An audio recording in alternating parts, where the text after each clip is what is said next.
themselves. I realized how profoundly unfair everything was, but I kept trying to fight back, sometimes because what I had to say really mattered to me, and sometimes just to disrupt class.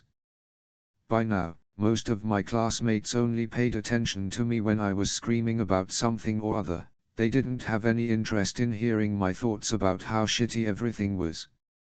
That didn't really bother me though, not like it used to, because the only people I wanted to accept me were the people in my clique. When I was with them, there wasn't any of that stress or fighting.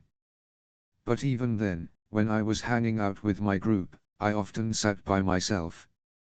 I participated less and less in the conversations.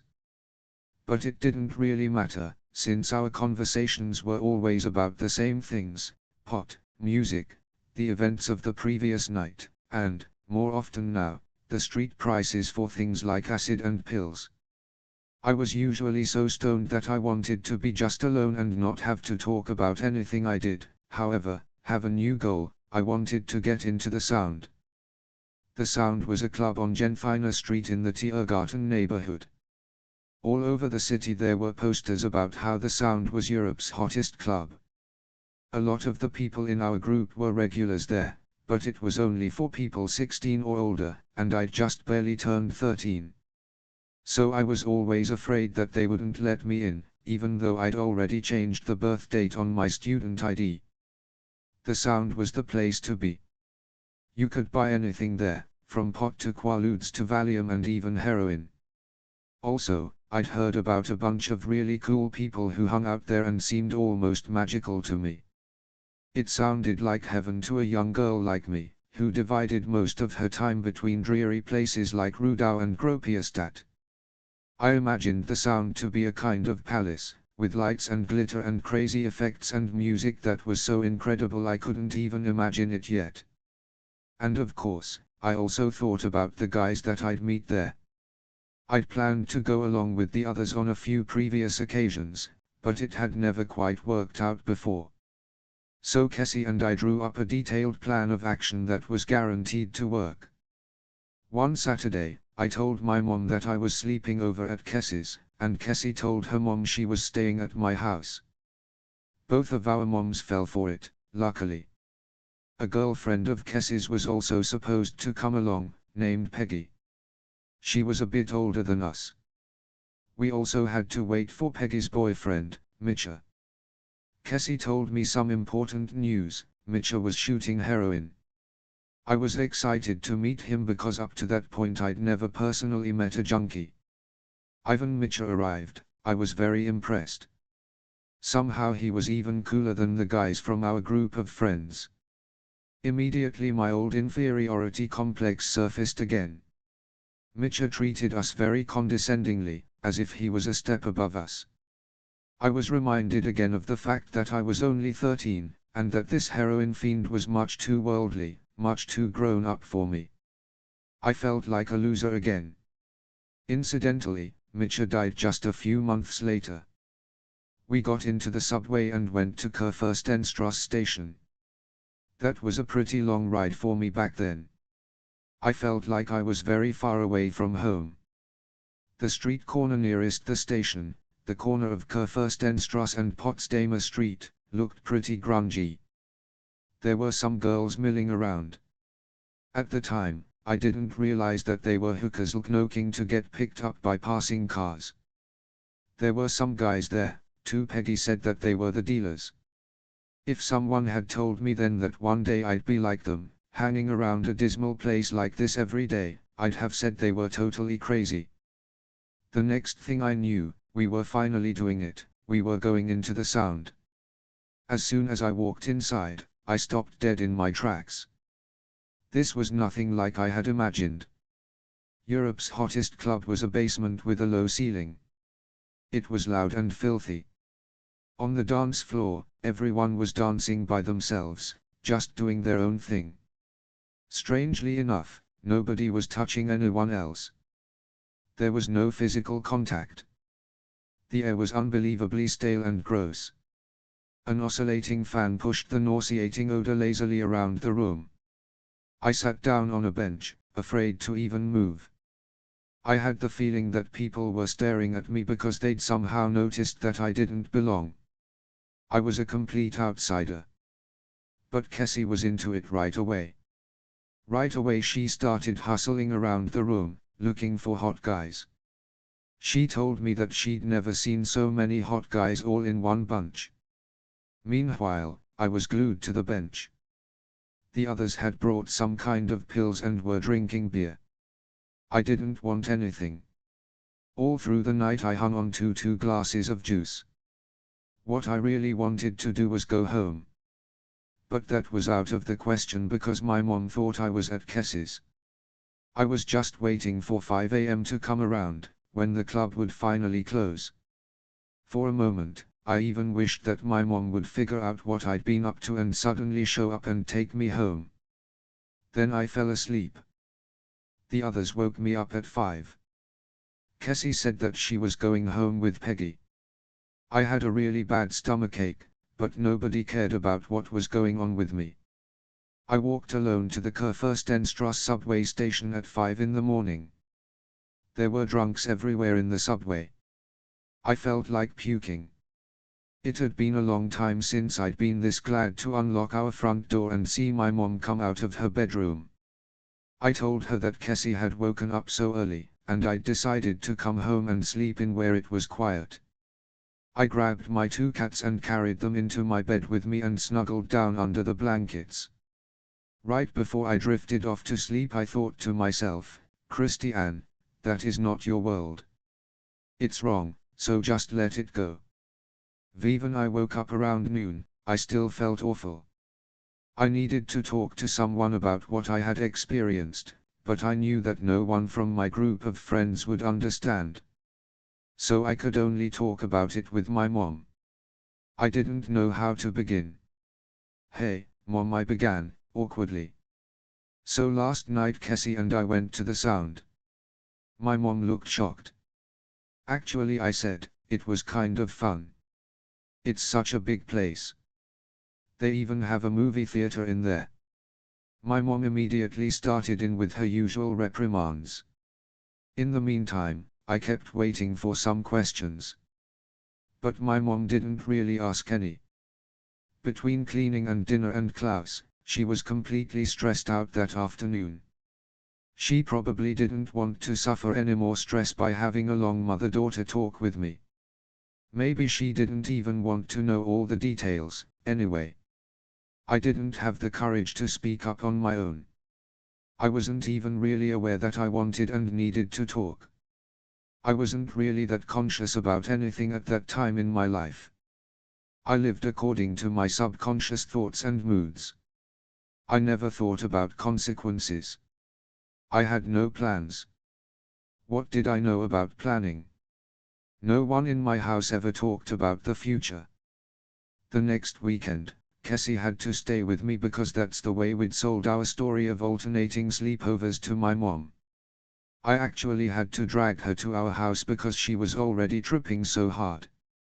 She'd dropped acid earlier. I'd also taken half a pill of something, but I could still think pretty clearly. Cassie stood on the street in front of our house, hypnotized like a deer by the 2 headlights that were coming toward her. I had to yank her off the road so that she wouldn't get hit by a car. I pushed her into my room right away. But my mom followed us in, of course. As she stood in the doorframe, Cassie and I somehow shared the same crazy, distorted vision. For some reason, we were convinced that my mom was too fat to fit through the door. We started to giggle and pretty soon were convulsing with laughter. I thought my mom looked like a fat, kind-hearted dragon with a bone in her hair. We laughed, and my mom naively laughed with us. She must have thought we were just a couple of silly teenage girls. From that point on, Cassie took me with her to the Sound almost every Saturday.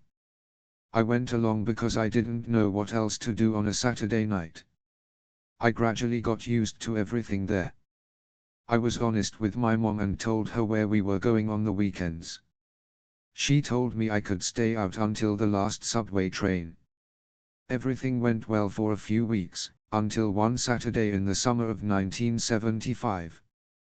We wanted to stay out all night and once again told our mothers that we were staying with friends.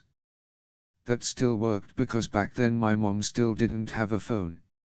So the moms couldn't check on us or spy on us. First we went to the center house and guzzled 2 bottles of wine. Then we loaded a killer bong. Cassie tossed down a couple of ephedrine pills, and at some point after that she started to bawl. I saw that one coming. After ephedrine you sometimes get hyper-emotional, and fall apart. When Cassie suddenly disappeared, I started to worry. I had an idea about where she'd gone, so I headed over to the subway station.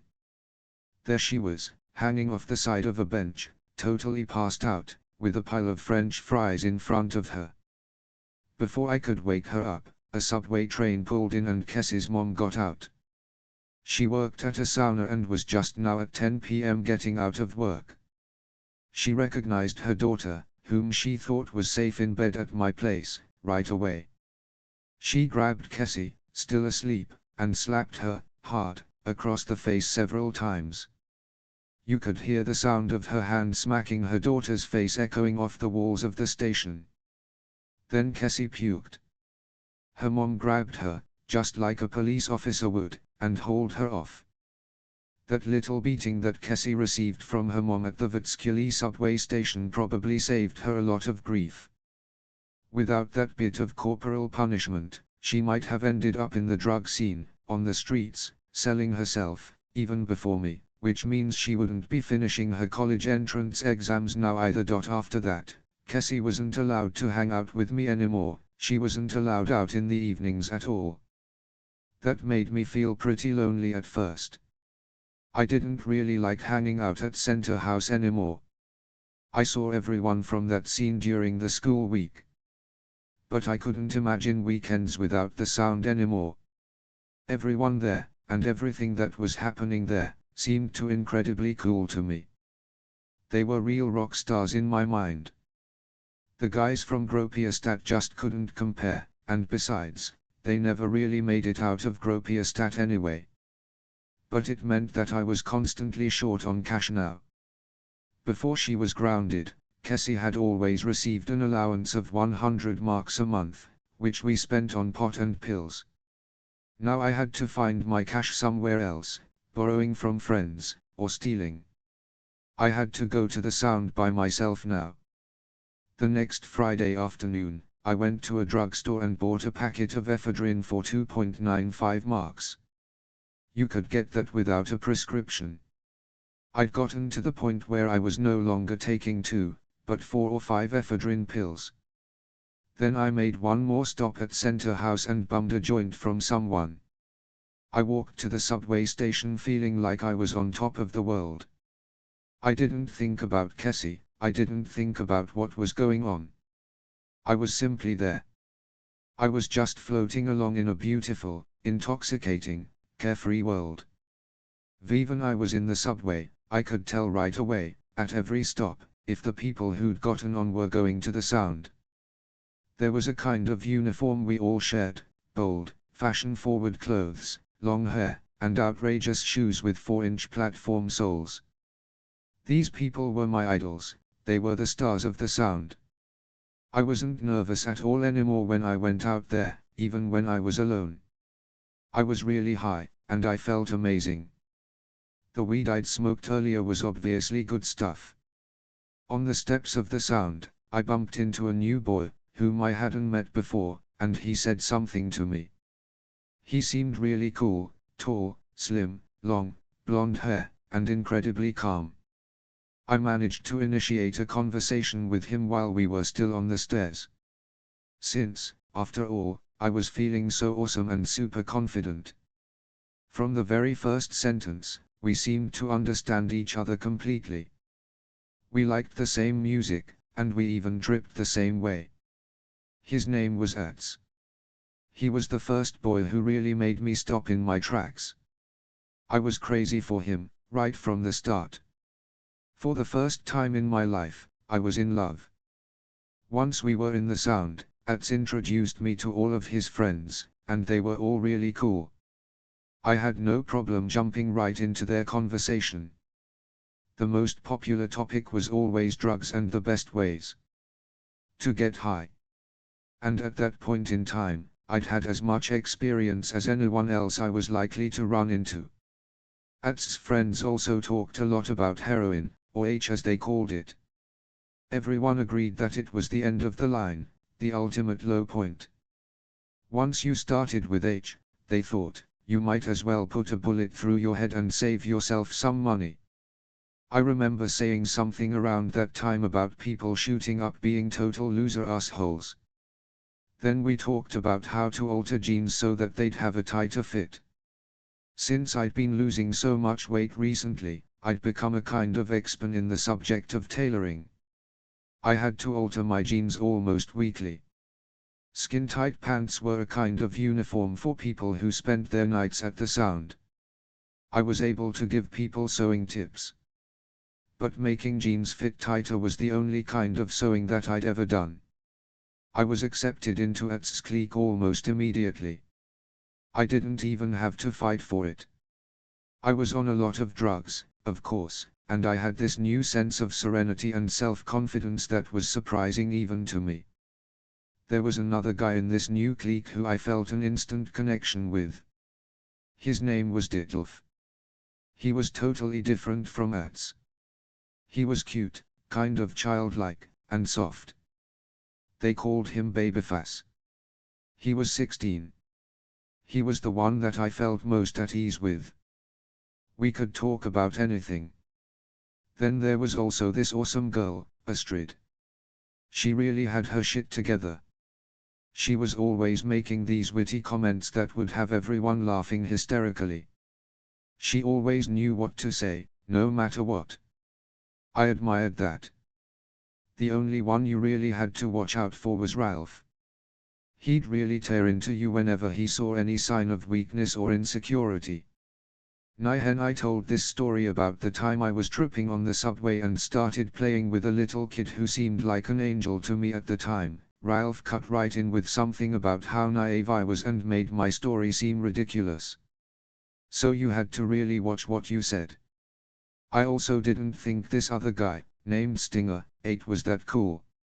He thought he was God's gift to girls, but my experience earlier on with Kathy had made me really suspicious of that kind of character. But Stinger only belonged to the clique, he wasn't a regular. So we all talked, and then we finally took a break to go outside to smoke some weed. When the Sound closed down at 5 a.m., I followed the others to the Kurfürstendamm. In the subway back to Rudau, I couldn't help it, I felt so incredibly happy. When I came down from all the pills and the pot, it was like landing on a cloud.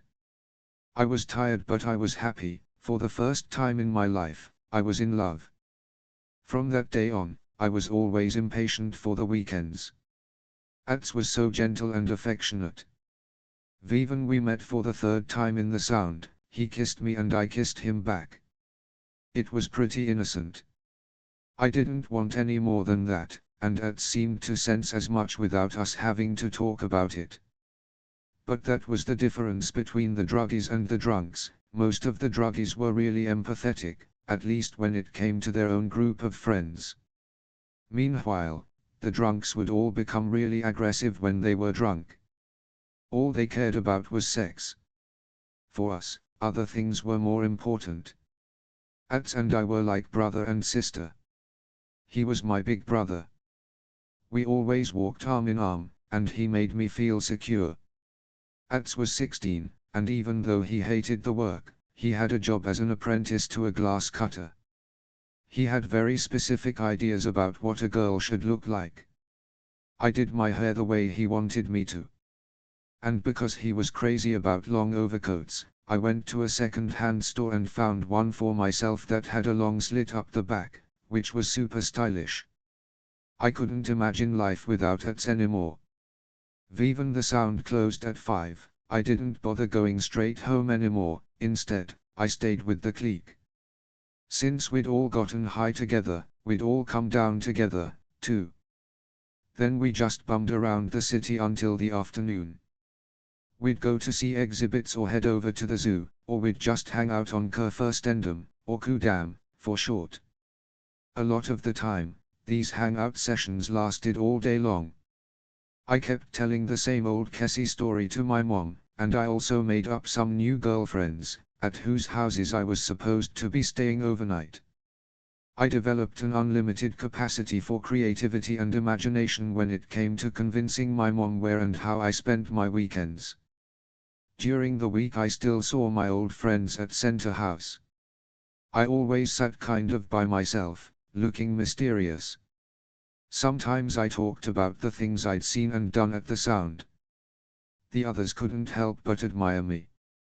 I was just one step ahead of them. But at that time, I didn't know that it was one step further into hell. Neither did I know that many of my old friends would follow me into hell a little later on. On the drug scene at the Sound, you could get just about anything. For my part, I did everything, except for heroin. I experimented with Valium, Quaaludes, ephedrine, an amphetamine called Captagon, which we called Capis, and of course we always smoked a lot of pot and also managed to drop acid once or twice a week. Uppers and downers, it didn't matter where, swallowed them by the handful. The pills we'd taken conflicted with one another or supplemented each other, oftentimes we didn't know which was which, and we didn't really care. We were totally out of control. With the drugs on hand, you could make yourself feel however you wanted. You could eat more uppers or take more downers. When I was up for dancing, I'd swallow some Capis and ephedrine, but if I wanted to just sit quietly in a corner or watch a movie at the theater, I'd toss back some Valium and Quaaludes. I was really happy and contented at the beginning. At least for a couple of weeks. And then something awful happened. I arrived at the Sound on Saturday, as usual, and ran into one of the guys in our clique, on the steps. He said, "Did you know that Ertz quit his job?" He was quiet for a while and then said, "Ertz's here every night now, you know." He said it in a kind of funny way, and I realized something was probably seriously wrong. If Ertz was here every night, then he would have met other girls, too. I asked, "Is something up with Ertz?" He looked at me and said, "He's got a girlfriend." Money. I felt like I'd been kicked in the stomach. But still I had some room for doubt. I had to believe it wasn't true. I ran down into the club. Ertz was standing there by himself. It was just like always. He gave me a kiss and then locked my things into his locker. At the Sound you always put your things in a locker because of all the theft. A little later, this girl Money arrived. I'd never really noticed her before, but she sat down with our clique as if it was the most natural thing in the world. I stayed to the side, watching her. She was completely different from me. Shone and plump and always happy, or at least pretending to be. She seemed to be almost mothering Ertz. I kept thinking, this can't be happening. How could he dump me for this ridiculous, overweight slut? But I had to admit that she had a really pretty face and beautiful, long, blonde hair. Maybe he needs a girl like that, I thought. One who's cheerful and takes care of him. And then what started out as a creeping suspicion grew into a conviction. I was absolutely sure that Ertz was dating this girl because he needed someone who would sleep with him. She was clearly the kind of girl who would do that. I was totally sober. I didn't want to do anything that night. And when I couldn't stand to watch the two of them anymore, I went to the dance floor just to release some of that energy. When I came back, the two of them were gone. I ran like mad all over the place. I finally found Ertz and Money. They were in the movie theater that was an extension of the Sound with their arms wrapped around each other. Eventually, I somehow made my way back to the group. Of course, the one person who knew right away that something was wrong was Dittelf. He put his arm around my shoulder. I didn't want to cry. I always thought it was tacky to cry in front of everyone, but I'm not sure exactly where I first got that idea.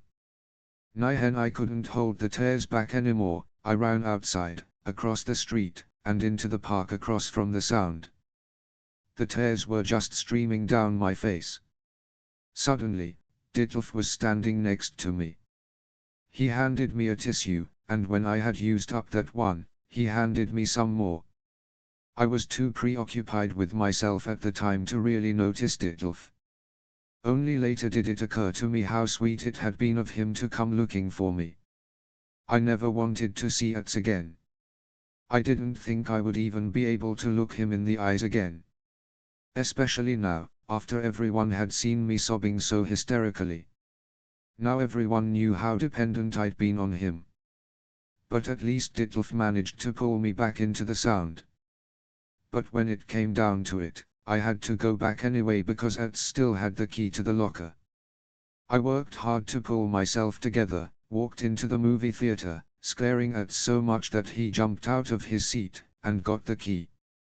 After I got my stuff, though, I wasn't quite up to going back and returning the key. Ditlev, who'd never left my side, did it for me instead. It was almost 2 a.m. The last subway was gone.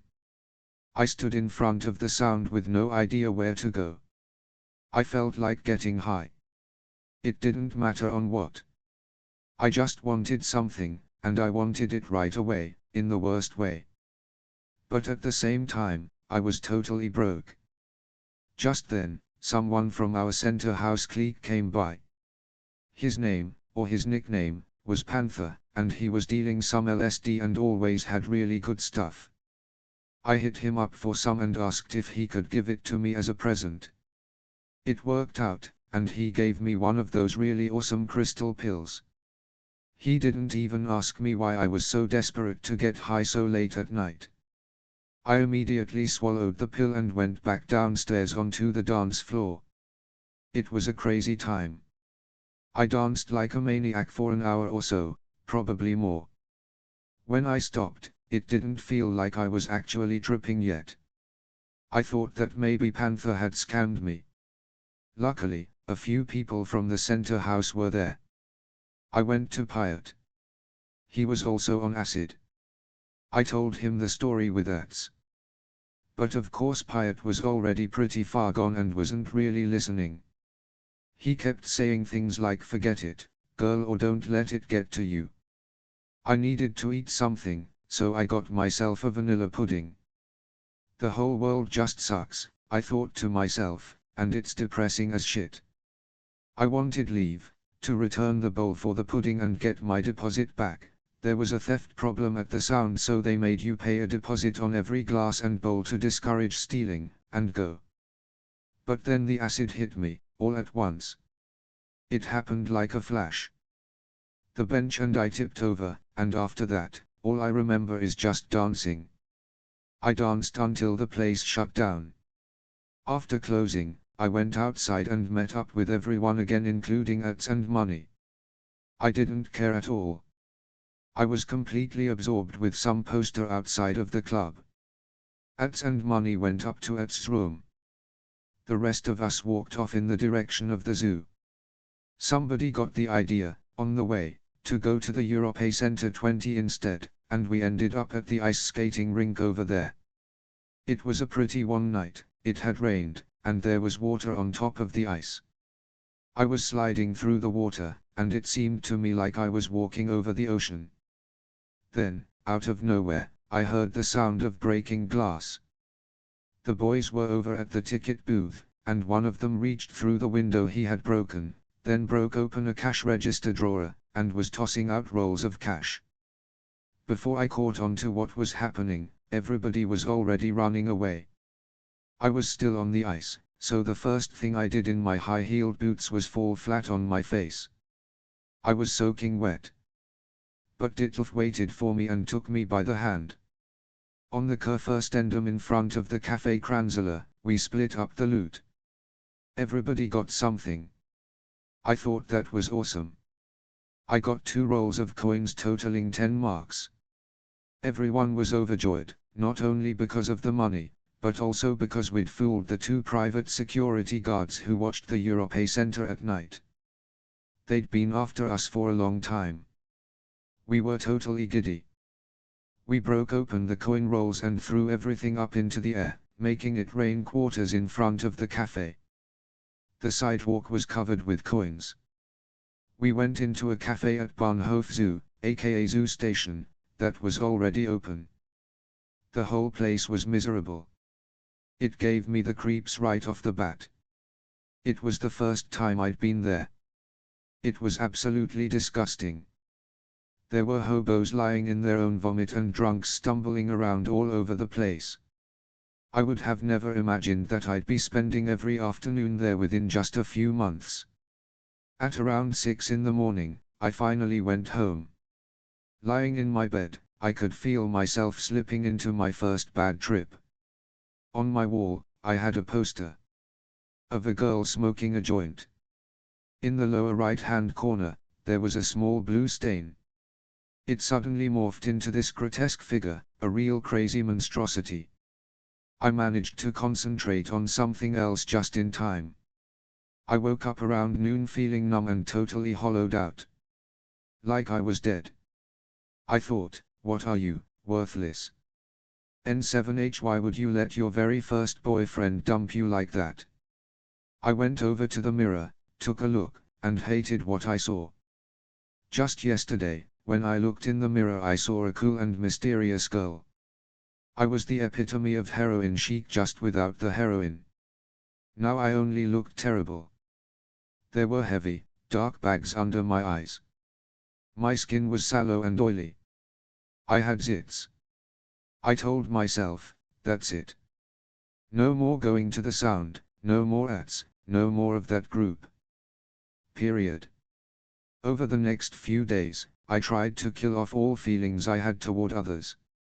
I didn't take any pills, and I didn't take any acid. Instead, I drank tea with hashish all day long and rolled one joint after another. After a few days, I thought I'd more or less recovered my equilibrium. Everything was cool again. I'd achieved my goal, I wasn't worried about what anyone else thought, I wasn't in love with anybody, and the only person I cared about was myself. I thought I had my feelings under control now, and I never wanted to go to the sound ever again. The next Saturday night, I stayed at home, and it was seriously the longest night of my life. It had been a long time since I hadn't gone to the sound on a Saturday night. I couldn't bear to just stay home and watch TV, and I couldn't sleep. I didn't have enough pot to get stoned. When I really thought about it, I realized that I couldn't live without the sound, and I couldn't manage without the people over there anymore. Without them, my life was meaningless. I was looking forward to the next Friday even before I really knew that I'd going back. I fiddled around with my hair for a while, but then I decided that I'd just leave it alone and not even bother combing it. I thought it would give me a more mysterious, dramatic look and make more of an impact. On Friday, before anything else, I went out to get some Valium. I took the pills, chased them with a beer, and then followed those up with a Quaalude. Then I took the subway to the sound. By that point, I was already totally unconcerned about how I was going to be treated by ATs and all the rest. I wasn't worried about much of anything. I borrowed a big hat from somebody, sat at a table, put my head down, and slept almost the entire night. I woke up at one point, and Ditlev had pushed the hat away from my face and was stroking my hair. He asked what was up. I didn't respond, but I did think it was really sweet, the way he was taking care of me. All of a sudden, I had a reason to go to the sound again. By the next weekend, I was spending all of my time with Ditlev. Things moved very slowly with Ditlev. It wasn't love at first sight, like it was with ATs. At first, at the sound, we were just hanging out together. We talked a lot. We got along in a completely different way than I was used to. It wasn't a competition, and neither of us was trying to win. Not in conversation, not anywhere. I could talk to him about anything without having to worry about overexposing myself or regretting it later. There was a lot of give and take. And occasionally, we were able to change each other's minds. I'd liked Ditlev from the very beginning, but he wasn't a heartthrob like ATs was. He was too sweet, somehow, and he looked too much like a child. Over time, though, I realized that my friendship with Ditlev was 1,000 times better than my relationship with Ats ever was. He grew on me, and I started to care for him more and more every weekend, even though I had no intention of becoming dependent on a guy again, like I had with Ats. But at some point, I had to admit to myself that I really liked Ditlev. Actually, it was more than that. I was in love with him. I calmed down, and was generally way more relaxed. Partly because of Ditlev, but also because I'd cut out the uppers and was taking a lot of downers now. All my anxiety and restlessness were gone. I hardly ever went on the dance floor now, except when I couldn't find any Valium. At home it must have been like a dream come true for my mom and her boyfriend. I didn't talk back, I didn't pick fights. I didn't rebel against anything anymore because I'd given up changing anything for myself at home. This, of course, made the whole situation a lot easier. By Christmas 1975, when I was 13 and a half, I believed that my relationship with my mom had improved to the point where I could give her at least the partial truth. So I told her that I hadn't been sleeping at Kess's like I said I was. Instead, I'd spent a lot of nights out at the Sound and was usually still out when the last subway had gone.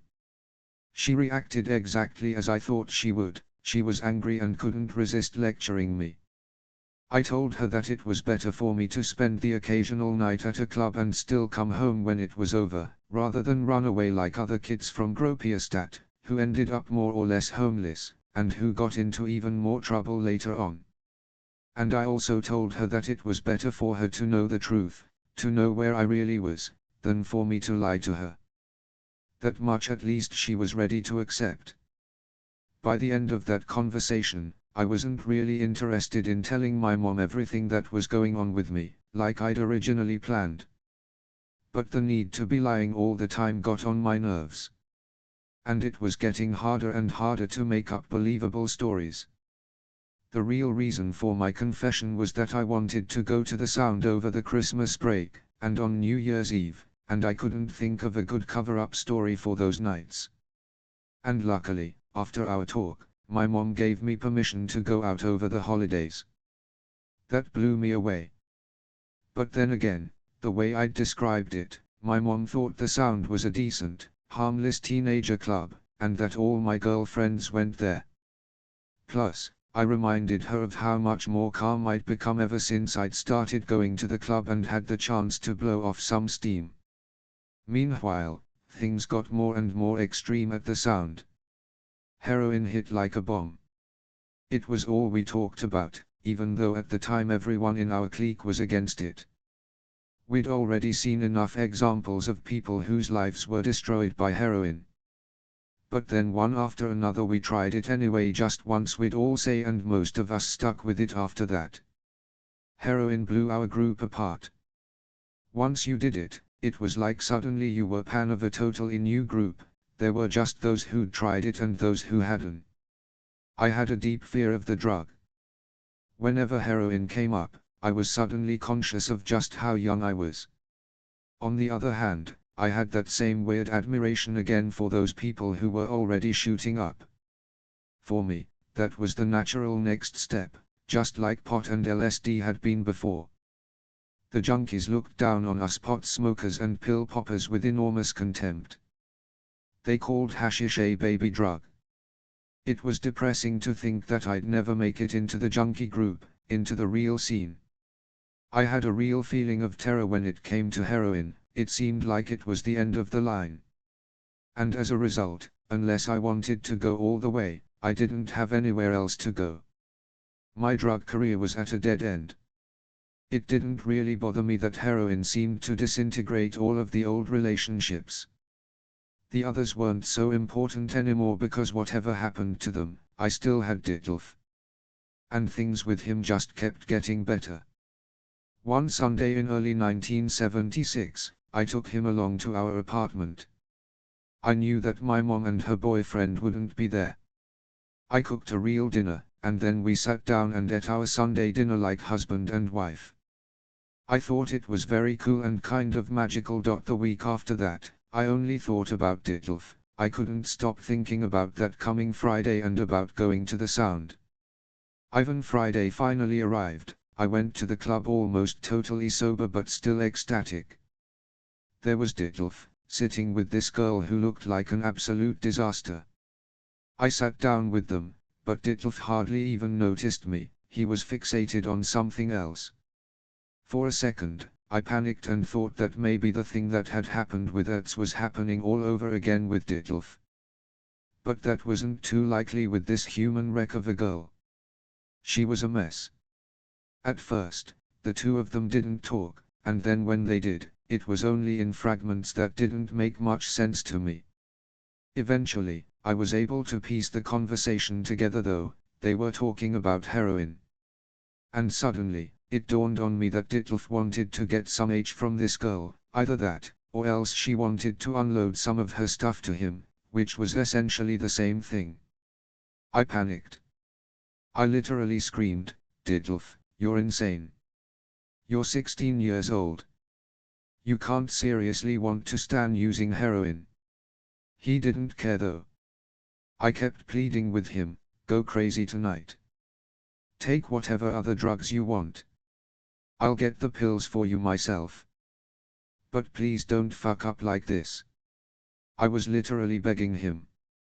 Even he didn't react. I made a big mistake, one that I still think about today.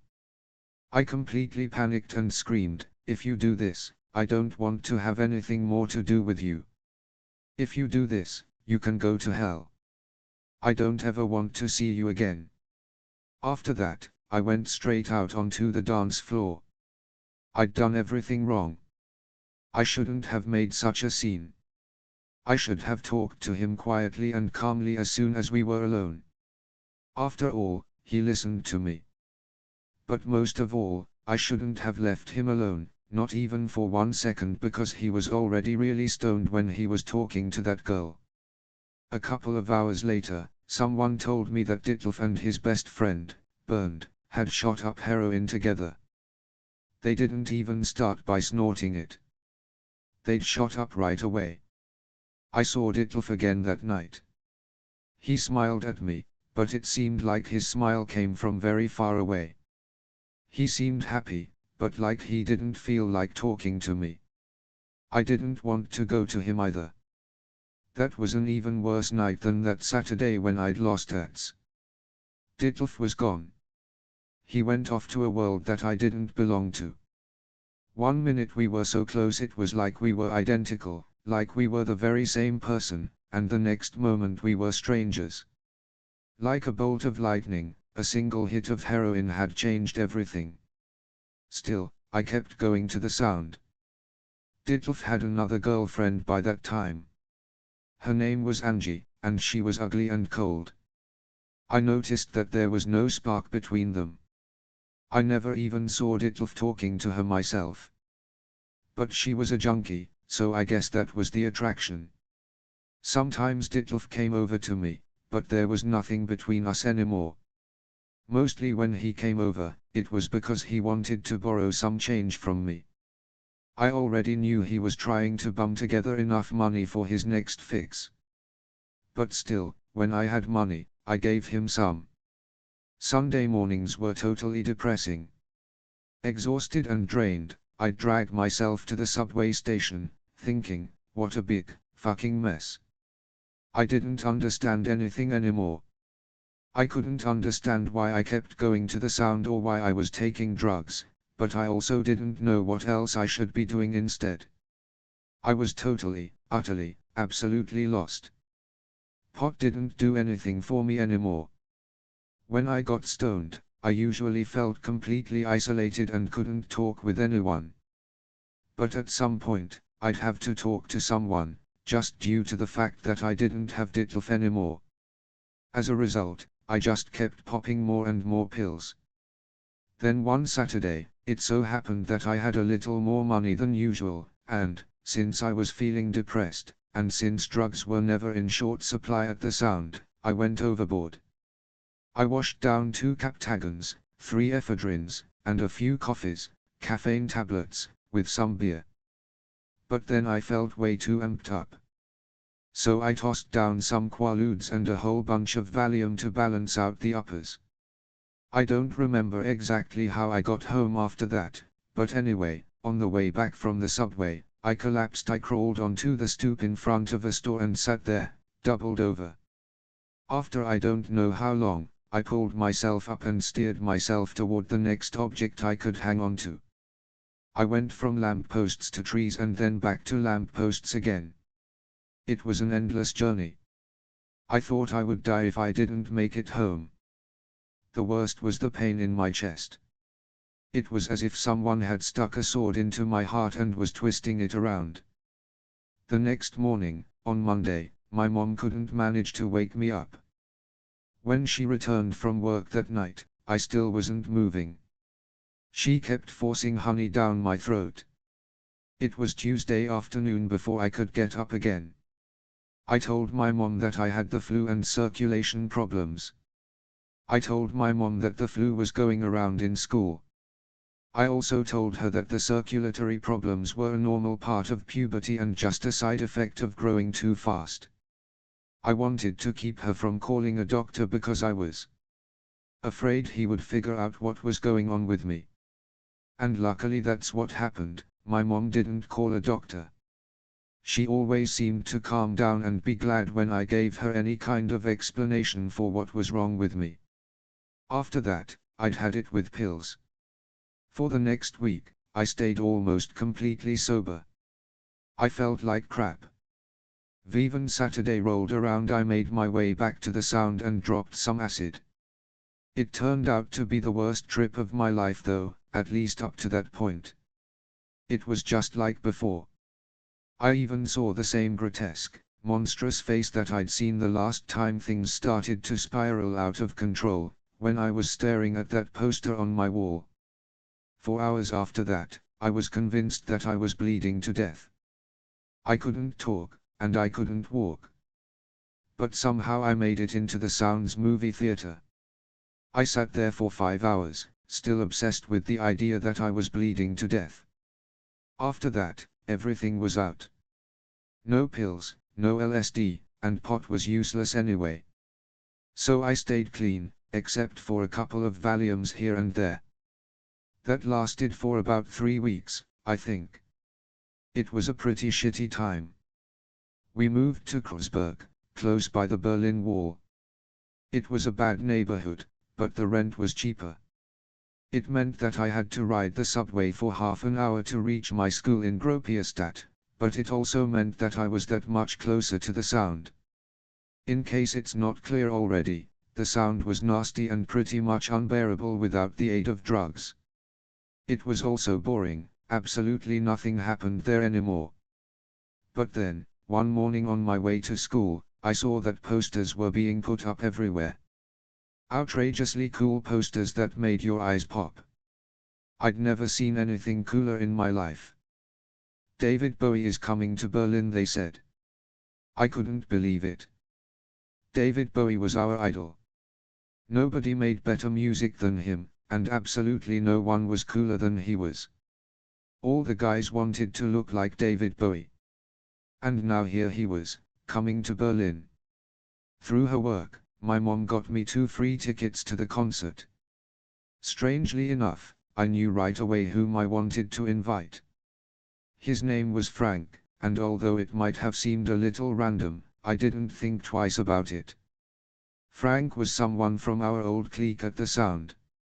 He looked just like David Bowie. He'd even dyed his hair red, using henna. Maybe that's why it had to be him. But Frank had also been the first one from our group to heroin. He was also the first one to become addicted. They used to call him Little Chicken, but now everyone just called him the Zombie because he looked like The Walking Dead. He was about 16 years old, like almost everyone else in our clique. But for his age, he seemed especially wise and worldly. He was superior but not pretentious. He was so self-confident but never condescending, even to me, young pot-smoking girl that I was. So for my date, I'd chosen a total junkie. This concert was like the biggest event of my life. That's the way I thought about it at the time, at least, even though I couldn't have had any idea how significant it would actually turn out to be. Not when I offered the ticket to Frank, anyway. Somehow my attitude toward heroin must have changed during that time when I began to sour on pills, pot, and LSD. Those solid, impassable barriers between me and the junkies seemed to have vanished. The day of the concert, I met up with Chicken at the Hermannplatz. He was super tall and impossibly thin. It kind of shocked me. I guess I'd never noticed it before. I told him as much. He said he still weighed 126 pounds. Frank earned part of his dope money by donating blood, and so he was always weighed before he was able to donate. Even though he looked like a corpse and his arms were full of needle tracks, and even though junkies are at high risk for hepatitis, they still kept accepting him as a blood donor. In the subway, it occurred to me that I forgot my Valium. I told Chicken that I really wanted to have some on hand in case I started to have an anxiety attack at the show. Even though I'd already taken a few Valium at home, I just wanted to make sure I was able to stay cool at the concert. Chicken was suddenly totally fixated on the Valium that I had at home. He wanted to go back and get it. I asked, "Why do you have such a craving for Valium?" He just repeated that we needed to go back. When I took a close look at him, I was able to see why. His hands were shaking, he was going cold turkey, and he totally had the itch. That was a phrase that we'd borrowed from the Americans. The itch is how we generally referred to the withdrawal symptoms veteran junkies got when the effect of a fix was wearing off. Some people also called it being on the monkey or on the hook, but not us. I explained to Chicken that we didn't have time to go back because then we'd be late for the show. He said he was out of dope and out of money. He hadn't been able to get anything beforehand because the dealers had been cleaned out by all the concert goers.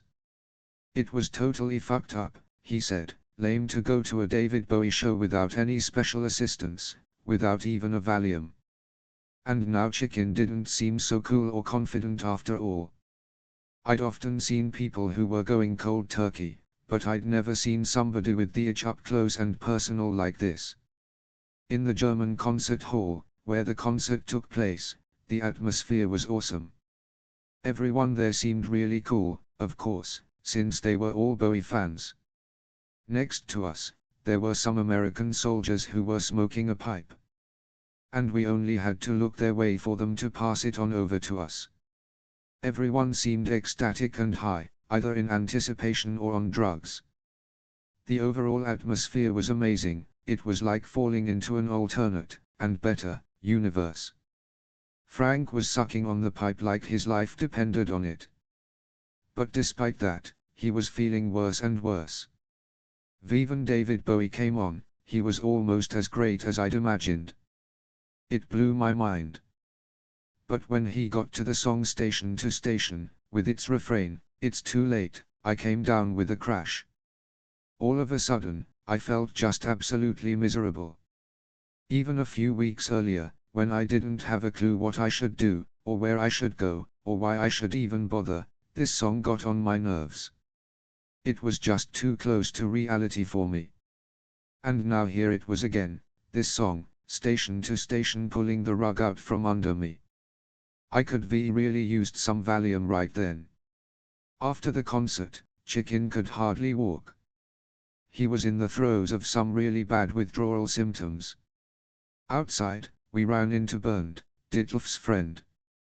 He'd shot up before the concert, and he said we really had to do something for Chicken. Anyway, he wanted another fix himself. Bernd still had 2 LSD pills. We didn't have any trouble offloading those outside of the concert hall, and we made 12 marks.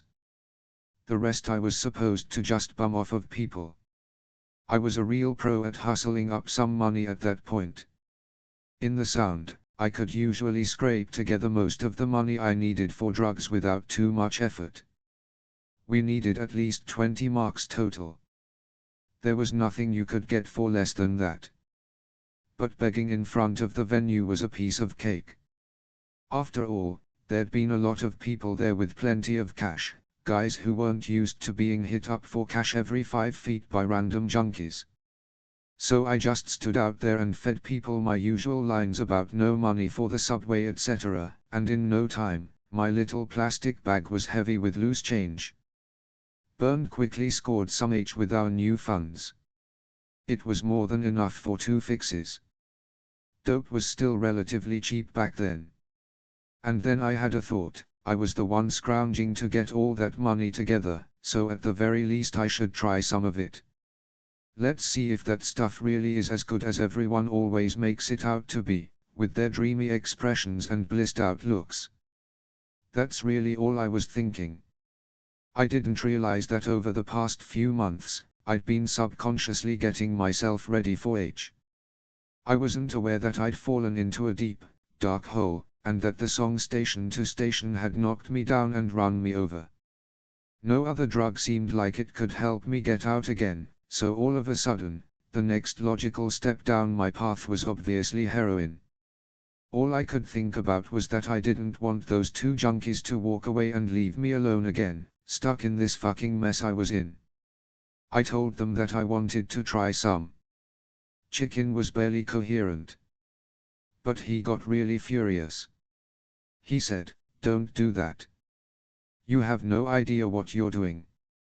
If you do that, then you'll end up just like me in no time flat. Then you'll be a zombie, too." He knew that we all called him that.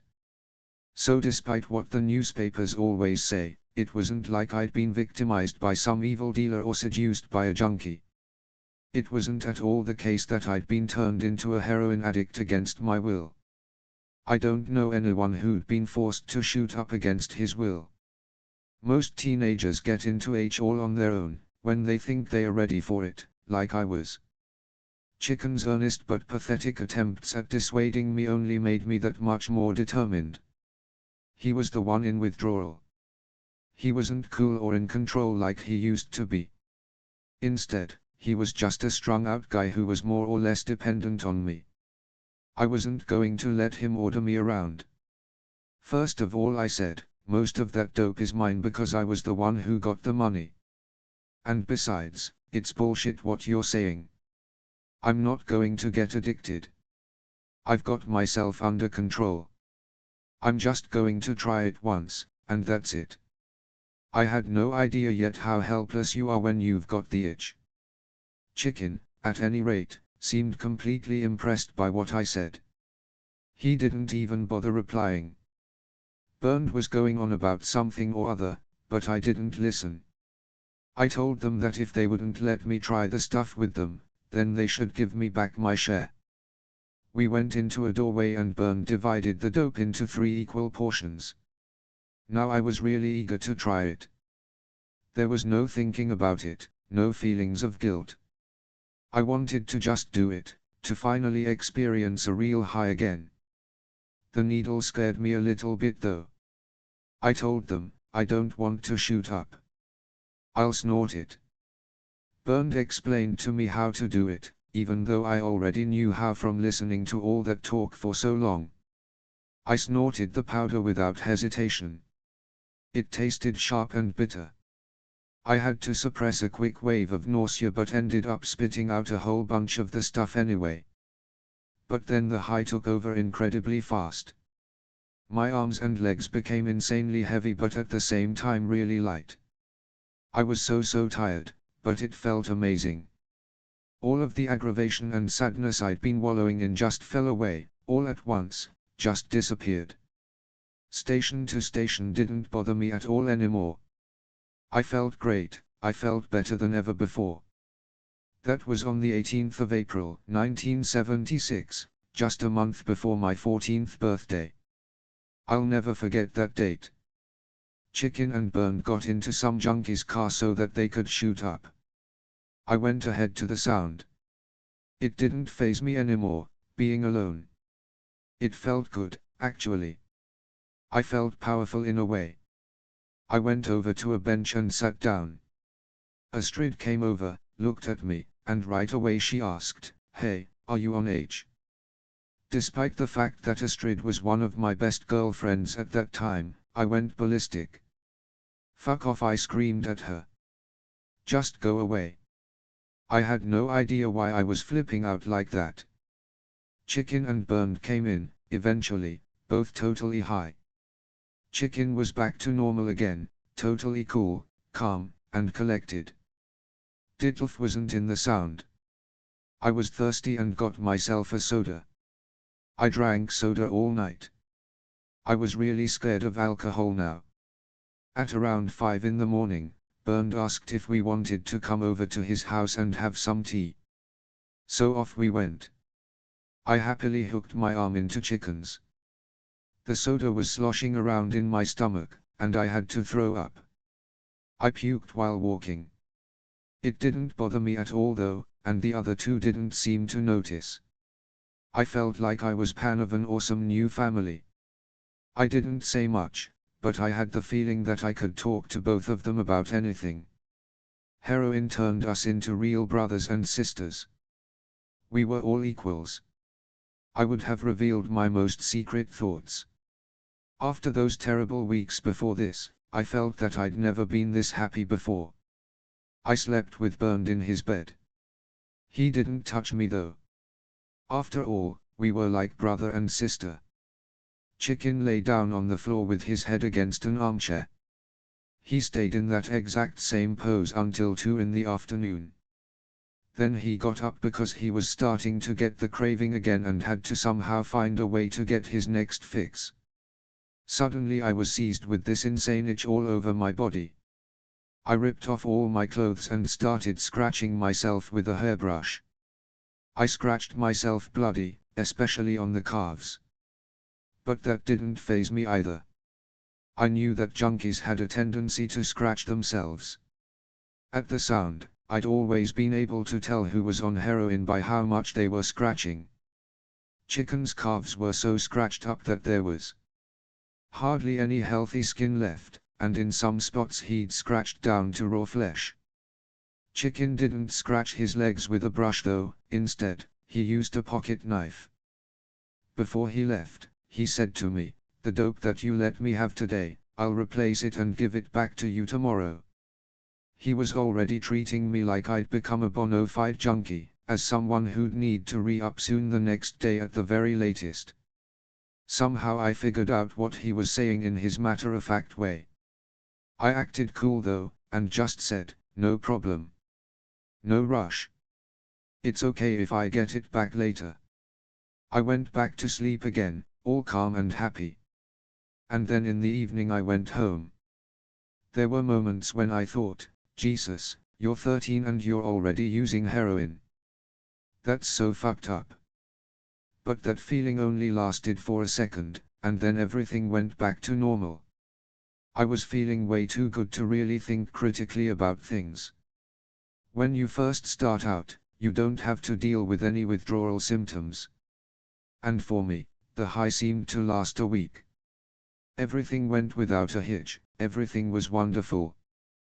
There were no more arguments at home. I didn't act out at school. I felt relaxed, and I even participated a little bit and got some good grades. Over the next weeks, I even worked my way up from DS to BS in a few subjects. It seemed to me that I was getting along with everybody and coping with everything. I was floating through life. During the week, I went back to the center house. In the meantime, 4 other people from our old group had switched over to heroin. I now sat with them. Within just a few weeks, there were more and more junkies at center house. Gropiustat was just like everywhere else, and when heroin arrived, it exploded. Georgian Quant, managing pastor of the center house for many years, the basement of the Protestant Center, aka the Center House, served as the central meeting place for kids and teenagers from Gropiustat and the borough of Newcombe. On most nights, we'd get up to 500 kids at the youth center, but that ended in December 1976, when we had to close it because of the rapid increase in heroin use among teens. The closing was part of an effort to call attention to the catastrophic situation.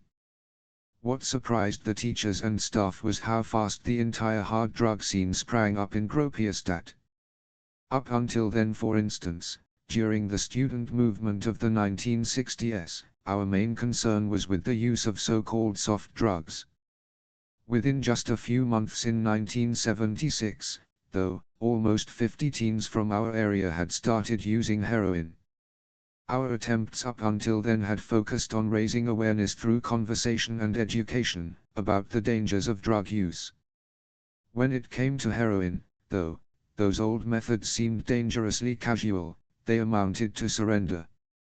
It was almost like we were admitting that we were too weak to win in a fight against this new, powerful drug.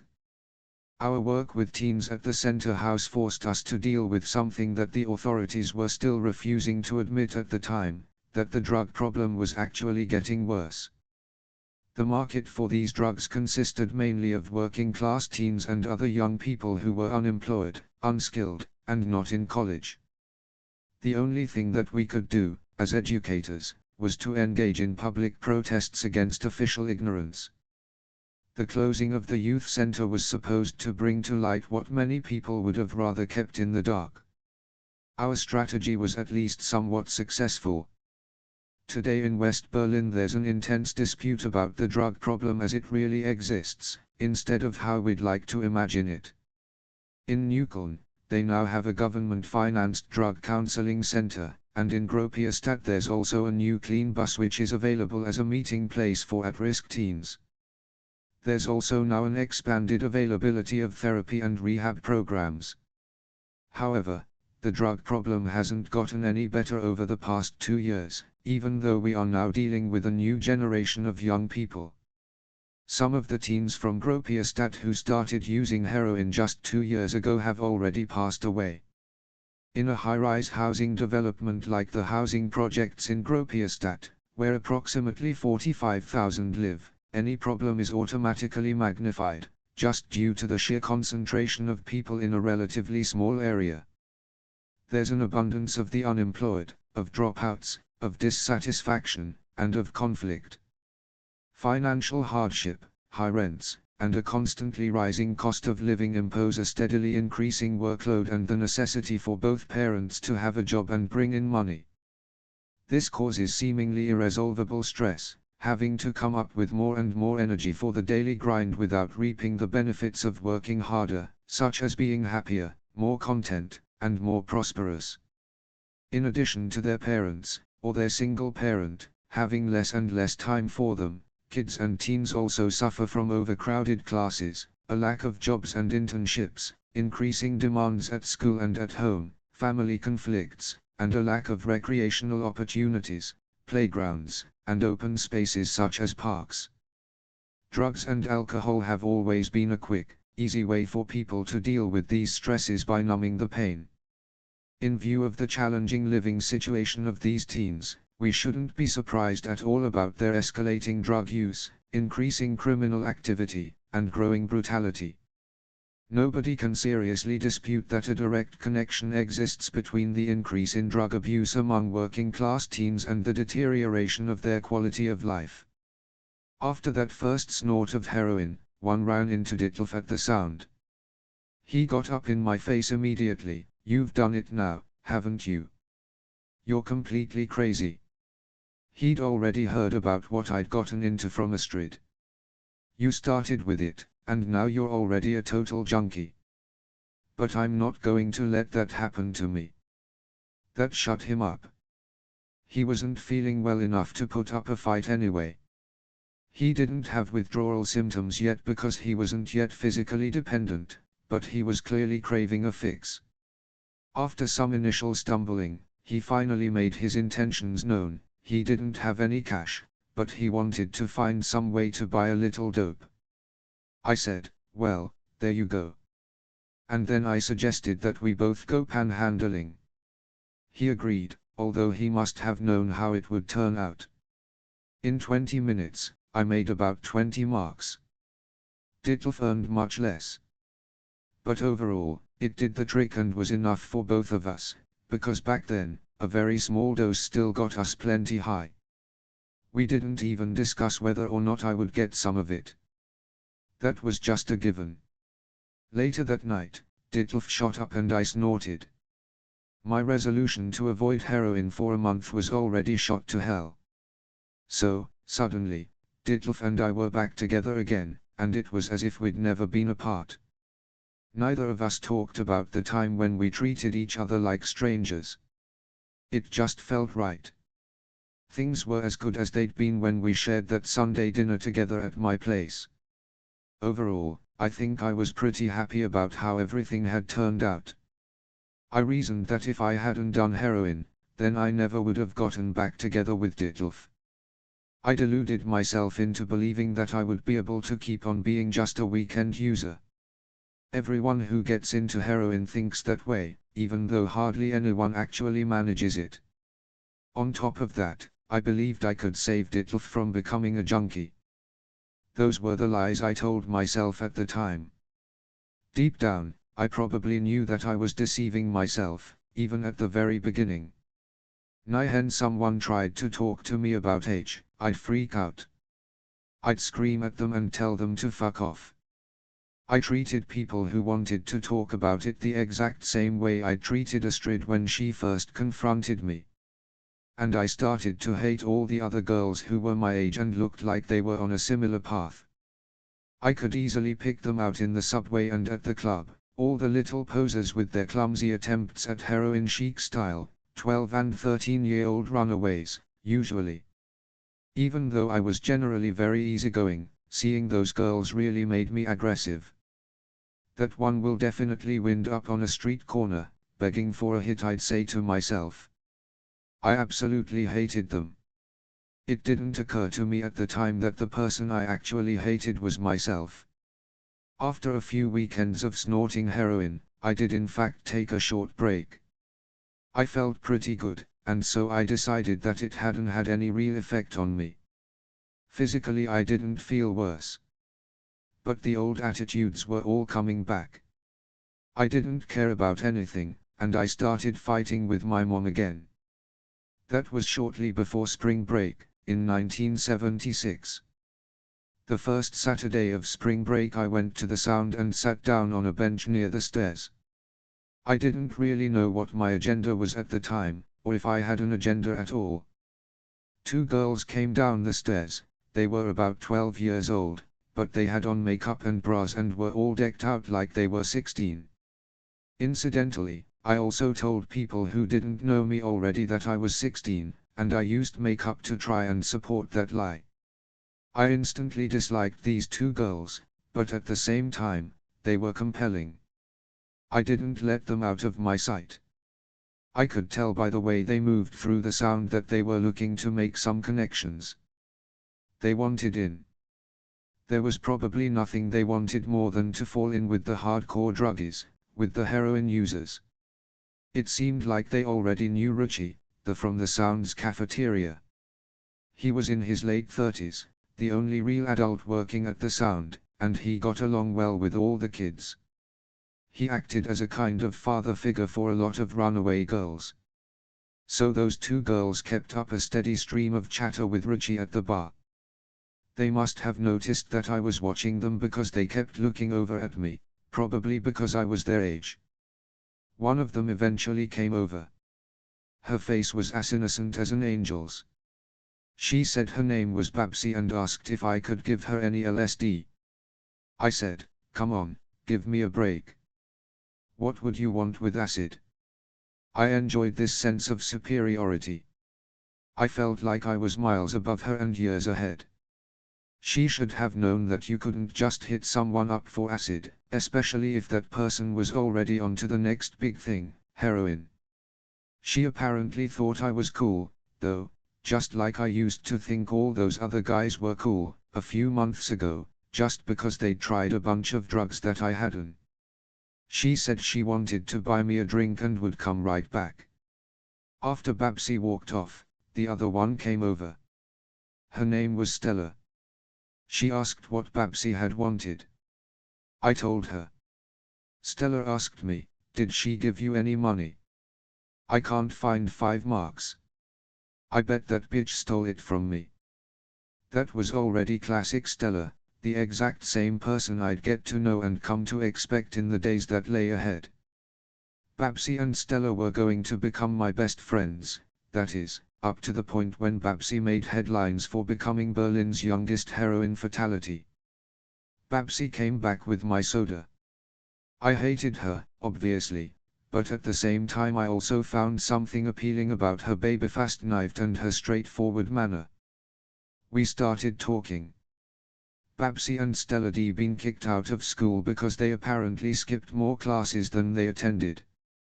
They'd started skipping school because they fell in with a group of regular potheads. So now they'd left home and become runaways. They wanted to experience more than what their little pot-smoking group could offer them. Babsy was 12. Stella was 13. I invited Babsy over to my house the next morning. Since she didn't have much of anything, I gave her 2 of my old t-shirts and a pair of underpants. After a minute she fell asleep in my bed, and I cooked something to eat. I'd gotten to really like her. The next day, I became friends with Stella, too. The 2 of them reminded me of the person I'd been just a short while ago. I felt much more comfortable in their company than with those totally wrecked junkies. They smoked pot and dropped acid, but with them I also managed to gain some distance from the more hardcore drugs and all the junkies. I only had my little snort at the club on Saturdays. The others from my clique made fun of me because I spent so much time with these 2 teeny-boppers. But I didn't care. The 3 of us had a lot to talk about. We all had pretty similar home lives. Babsy's dad committed suicide when she was still a child. She said that her mom used to be a dancer in East Berlin and then a model in the West. Her stepfather was supposed to be some kind of pianist. A world-famous artist, she said. She was really proud of her stepfather, especially when, one day, we went into a record store and found a ton of his records. This pianist didn't seem to care very much about his stepdaughter though. As a result, Babsy lived with her grandparents, who'd adopted her. She lived there like a princess. I visited her house later on. She had an awesome room with amazing furniture and a top-of-the-line stereo system, with tons of records. And more clothes than she knew what to do with. But she didn't get along very well with her grandmother, who had a bad temper and a very short fuse. What Babsy really wanted was to live with her mom again. When all the clothes and furniture didn't make up for the way her grandma treated her, she decided to run away. Like Babsy, Stella had a mom who also happened to be beautiful. Stella loved her, too, but her dad had died in an apartment fire when Stella was only 10. And since then, her mom had had to make do on her own. She didn't have much time for Stella, and she'd started drinking heavily. In those days, Stella was totally obsessed with Muhammad Ali. She was always bragging about how strong he was. In a way, he seemed to replace both her dad and all of her potential boyfriends. The 3 of us all came from more or less the same place and were headed in the same direction. Right from the very beginning, I'd known that they wouldn't stop pushing the envelope until they wound up as real, full-blown junkies. But when Stella actually asked me for some H, I was honestly shocked. I couldn't help myself and just started ripping into her, "Stay away from that shit," I yelled. "Nobody would give you any, anyway. I'm gonna stop using soon, too. It's bad news, trust me." So I didn't give Stella anything, and I told the others not to give her any either, not under any circumstances. A few days later, she still found a way, via Ralph, one of the guys from the Sound, whom she'd just made friends with. And Babsy got in on the act, too, of course.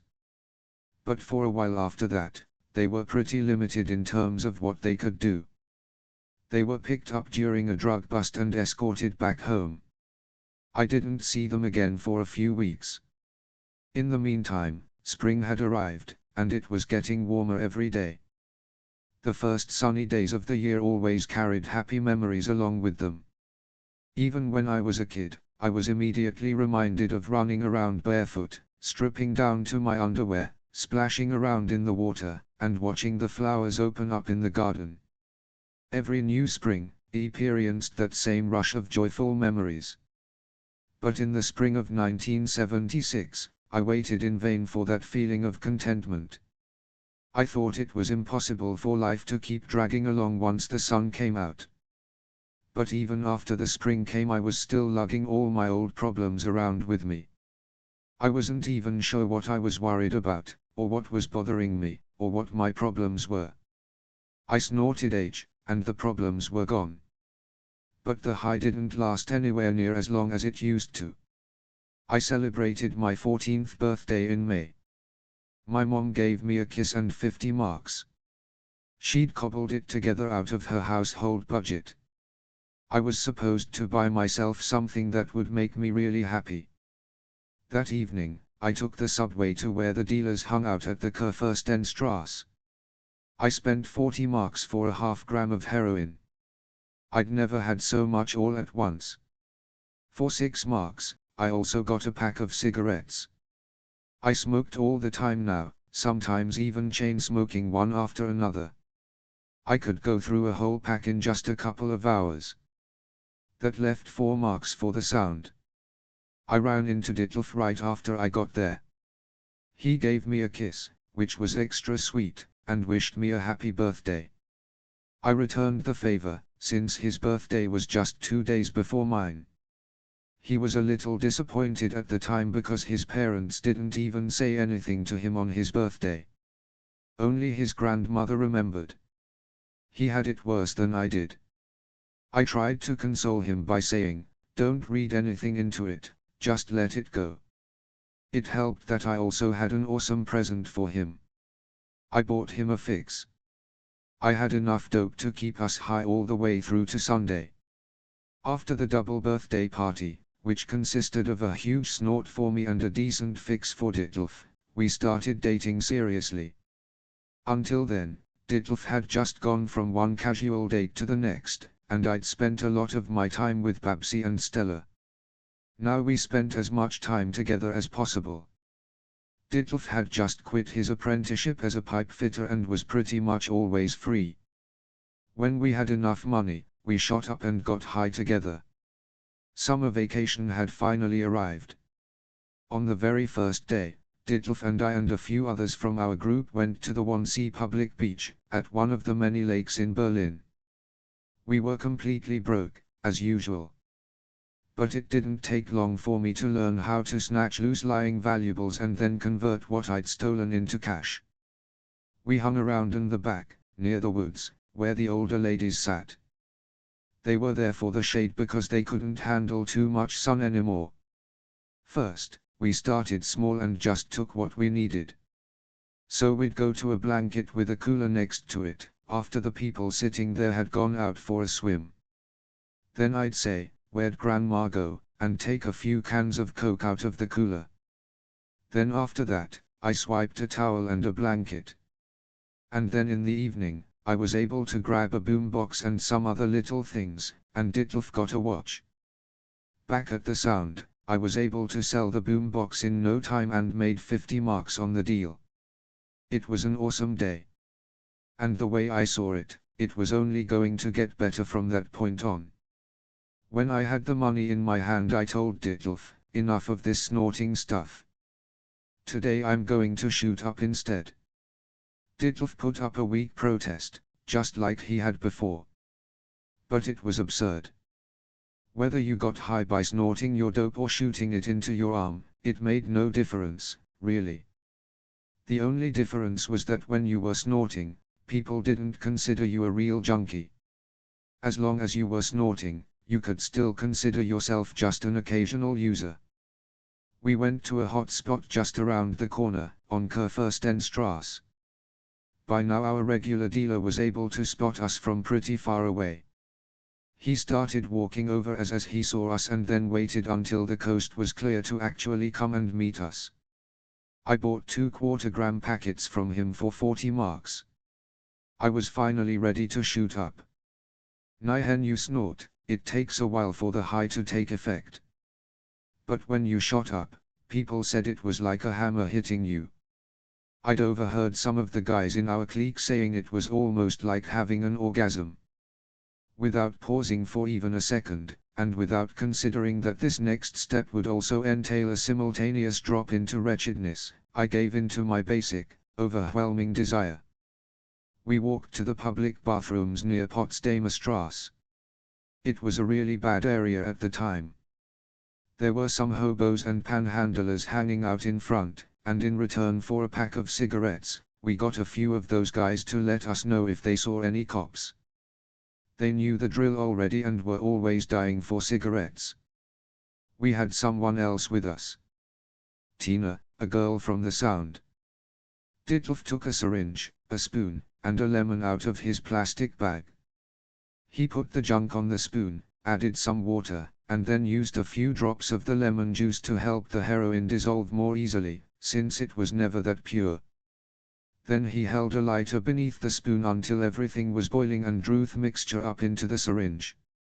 Incidentally, the old syringe was covered in grime, with a point about as blunt as a knitting needle. Ditlev went first, and then Tina. But then the needle got all clogged up with absolutely nothing passing through. Or that's what those two told me, anyway. But maybe they just didn't want me to shoot up. But it didn't matter, now I was more determined than ever. There was another junkie in the bathrooms who I'd just seen shooting up.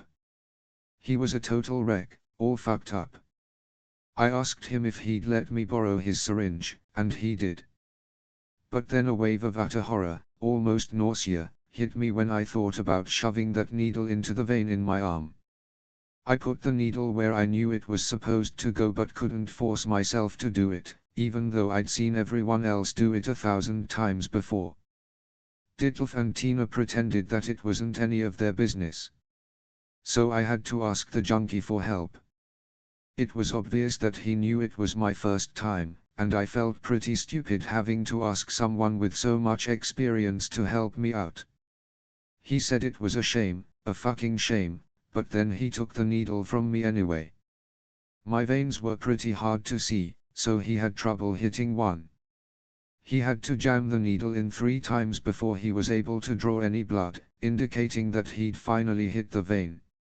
He said again what a fucking shame it was, and then he slammed the whole quarter into my. It really did hit me like a hammer, but at the same time I'd always kind of thought that an orgasm would be different. I was totally numb in the immediate aftermath. I felt like I was dead. I was hardly aware of anything, and I didn't have any thoughts at all. I went to the Sound, slid down into a corner, and just sat there, drinking soda. So I was finally on par with Ditlev. We were at the same level. We were bound together now, just like a married couple, pretty much, except of course for the fact that we weren't actually sleeping together. In fact, we had no sexual relationship whatsoever. I still didn't feel old enough for sex, and Ditlev accepted that point without forcing me to explain myself over and over again. That's one of the things I really loved about him. He was an awesome guy. And anyway, I was sure that someday I would sleep with him. And I was glad that I hadn't done that with anyone else yet. There was no doubt in my mind that he and I would stay together. Even we'd been together in the Sound, Ditlev would always walk me home. That'd take 2 hours. And then after he dropped me off, he'd hitchhike from Kreuzberg to Lankwitz where he lived with his dad. We spent a lot of our time just basically daydreaming together. I'd lost my connection to reality. Reality had become unreal. I wasn't interested in yesterday, and I didn't care about tomorrow. I had no plans, only dreams. I loved talking to Ditlev about what we'd do if we ever made a ton of money. We'd buy a big house, a big car, and the best furniture we could find. But there was one thing that never came up in our imaginary futures, and that was heroin. Ditlev came up with an idea. If he could get an advance to buy 100 marks worth of heroin from a dealer, then he could divide it into 10 packets and sell those for 20 marks each, so that when it was all over, we'd have made 100 marks from the sale. With the profit, we'd buy another batch and double our take each time. I thought that was a great idea. That's how easy we thought dealing drugs would be at the time. Ditlev really did manage to get that loan. Apparently, a few small dealers had just been busted, and they were looking for fresh new street vendors. But after we'd gotten the dope, we didn't have the courage to go straight out to the streets. Instead, we stuck to the sound. Ditlev, sweetheart that he was, kept approaching people who were already showing withdrawal symptoms, and who were obviously totally broke. He gave out the dope on loan, and they never paid him back, of course. Half of the heroin disappeared just like that, and the other half we shot up ourselves. After all was said and done, we hadn't made a single cent. The guy who had advanced Ditlev the dope was absolutely furious. But he didn't do anything about it. He probably just wanted to test Ditlev, to see if he had the guts to deal on the street. And Ditlev had proved, beyond a shadow of a doubt, that no, he didn't have any talent for it. For the first 3 weeks of that summer vacation, Ditlev and I were in constant contact. We usually got together pretty early in the day, around lunchtime. Then we would spend the rest of the afternoon trying to scrounge up some cash any way we could. I did things that I never would we done when I was younger. I stole anything I could get my hands on, especially if I thought I could sell it at the sound. Even when I did manage to sell something, though, it was hardly ever enough for 2 fixes. But we didn't need it on a daily basis yet. We could still do without it for days at a time, we weren't yet physically dependent. The second half of that summer vacation, I was supposed to go to my grandmother's place in Hessen. She lived in a small town. It's funny, but I was really looking forward to it. On the one hand, I couldn't imagine 2 or 3 weeks without Ditlev, or the sound, or the glitter and bright lights of the Kurfürstendamm, even for just a couple of days. It was unthinkable to me. On the other hand, I was looking forward to being around the kids over there, who'd never heard of drugs. I was looking forward to outdoor treasure hunts, to splashing around in the stream nearby, and to horseback riding. Between these 2 conflicting ideas, I couldn't figure out which one should get priority. I didn't know what I wanted. Without thinking about it, I'd already split myself into 2 completely different people. I wrote letters to myself. That is, Christiane wrote letters to Vera. Vera is my middle name. Christiane was the 14-year-old who wanted to visit her grandmother, she was the good girl, Vera was the druggie. And they fought with each other through these letters of mine. As soon as my mom put me on the train, I was only Christiane. And when I sat in my grandma's kitchen, it was as if I'd never been in Berlin. I felt instantly at home. My grandma gave me a feeling of comfort just by the way she sat there, all calm and relaxed. I loved my grandma, and I especially loved her kitchen. It was straight out of a picture book, an authentic old farmhouse kitchen with an open hearth, and huge pots and pans that were always cooking something. The whole atmosphere was unbelievably cozy and comforting. I got along really well with my cousins and all the other kids in the town who were around my age. It was as if I'd never left. They were all still real kids.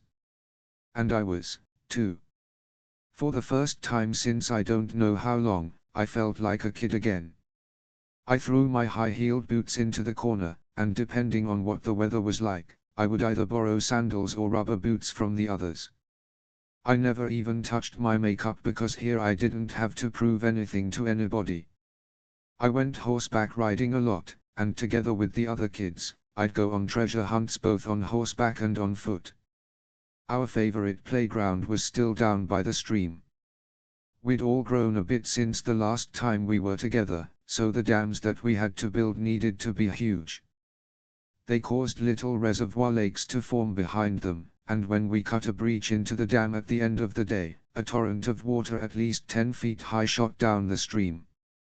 The other kids obviously wanted to know what Berlin was like and what kinds of things I did when I was there. But I didn't tell them much. I didn't want to think about Berlin at all. It was crazy, but I didn't even miss Ditlev. I didn't even write him once, even though it was originally my plan to send him a letter every day. Sometimes I tried to think about him at night. But I had trouble imagining what he looked like. He was like someone from another world, a world that I no longer understood. In my bed at night, I had these weird nightmarish visions, and they only got worse as summer vacation neared the end. I'd see the guys from the sound like ghosts before me, and the thought that I'd soon have to return to Berlin left me almost paralyzed with fear and anxiety. That's when I considered asking my grandma if I could stay with her. But how could I have justified that to my mom and grandma? I would have had to tell them all about the drinking and the drugs in Berlin. But I couldn't bring myself to do it. I was also afraid that my grandma would drop dead on the spot if I told her that her little sweetie was already shooting dope. So in the end, I had to go back to Berlin, back to the noise, the lights, and all the frantic activity. But everything that I used to love about Berlin got on my nerves now. I could barely sleep at night because of all the noise. And on the Kurfürstendamm, between the cars and the mobs of people, I started to have these kinds of almost panic attacks. I didn't even to get used to things, because I knew that a week after I got back, there was a school vacation planned, and my whole class was going. Although my grandmother had given me 50 marks as a present, it didn't even occur to me to use it for drugs. I didn't look for Ditlev either, and the only thing I'd even heard about him was that he didn't go to the sound anymore. I stayed totally clean until I left for the Black Forest 23 with my class. I'd been looking forward to the trip, but after a couple of days, I started feeling pretty bad. I got stomachaches after eating and could barely make it through the hikes. As we were sitting in the bus to go take a tour of a chocolate factory, Cassie, who was sitting next to me, suddenly said, "Oh my God, you look completely yellow. Probably hepatitis." She actually moved away from me. I thought the ground was tilting. Sooner or later, every junkie gets jaundice or hepatitis, just because of all the dirty old syringes that keep getting passed around. For the first time in a long time, heroin was back on my mind. I immediately thought about that filthy needle that I'd borrowed from that disgusting old junkie at the public toilets. But then I realized that Cassie had been just joking, she wasn't serious about the hepatitis thing. And I thought that it couldn't be possible anyway, after just a few shots, and after all, that was months ago now. From a sausage booth in front of the Suckard factory, I grabbed myself a plastic spoon, and then we entered a crazy, chocolatey, fairy tale world. I dipped my spoon into any vat that contained anything looking even halfway appetizing. If it was GCHD, I distracted our guide with questions so that I could sample it a few more times. By the end of the tour, I'd also swiped so many bars of chocolate and other kinds of candy that my jacket, which was knotted together into a kind of bag, was overflowing. Back on the bus, I swore to myself that I'd never touch another piece of chocolate again, and when we got back to the hostel where we were staying, I got really sick. My insides seemed to give out, suffocated by all the junk food I'd been pigging out on. Now even our teacher noticed how yellow I was looking. A doctor came to see me, and then an ambulance took me, sirens blaring, to the university hospital in Freiburg. The isolation room in the children's ward was spotless and white, but only just about big enough for a bed.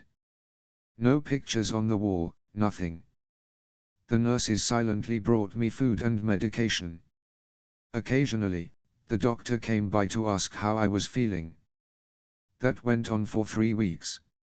I wasn't allowed to leave the room, not even to pee. Nobody visited, nobody talked to me. I didn't have anything interesting to read and no radio. I thought I was going to go nuts. The letters from my mom were the only thing that kept me from losing my mind. I wrote to her, too.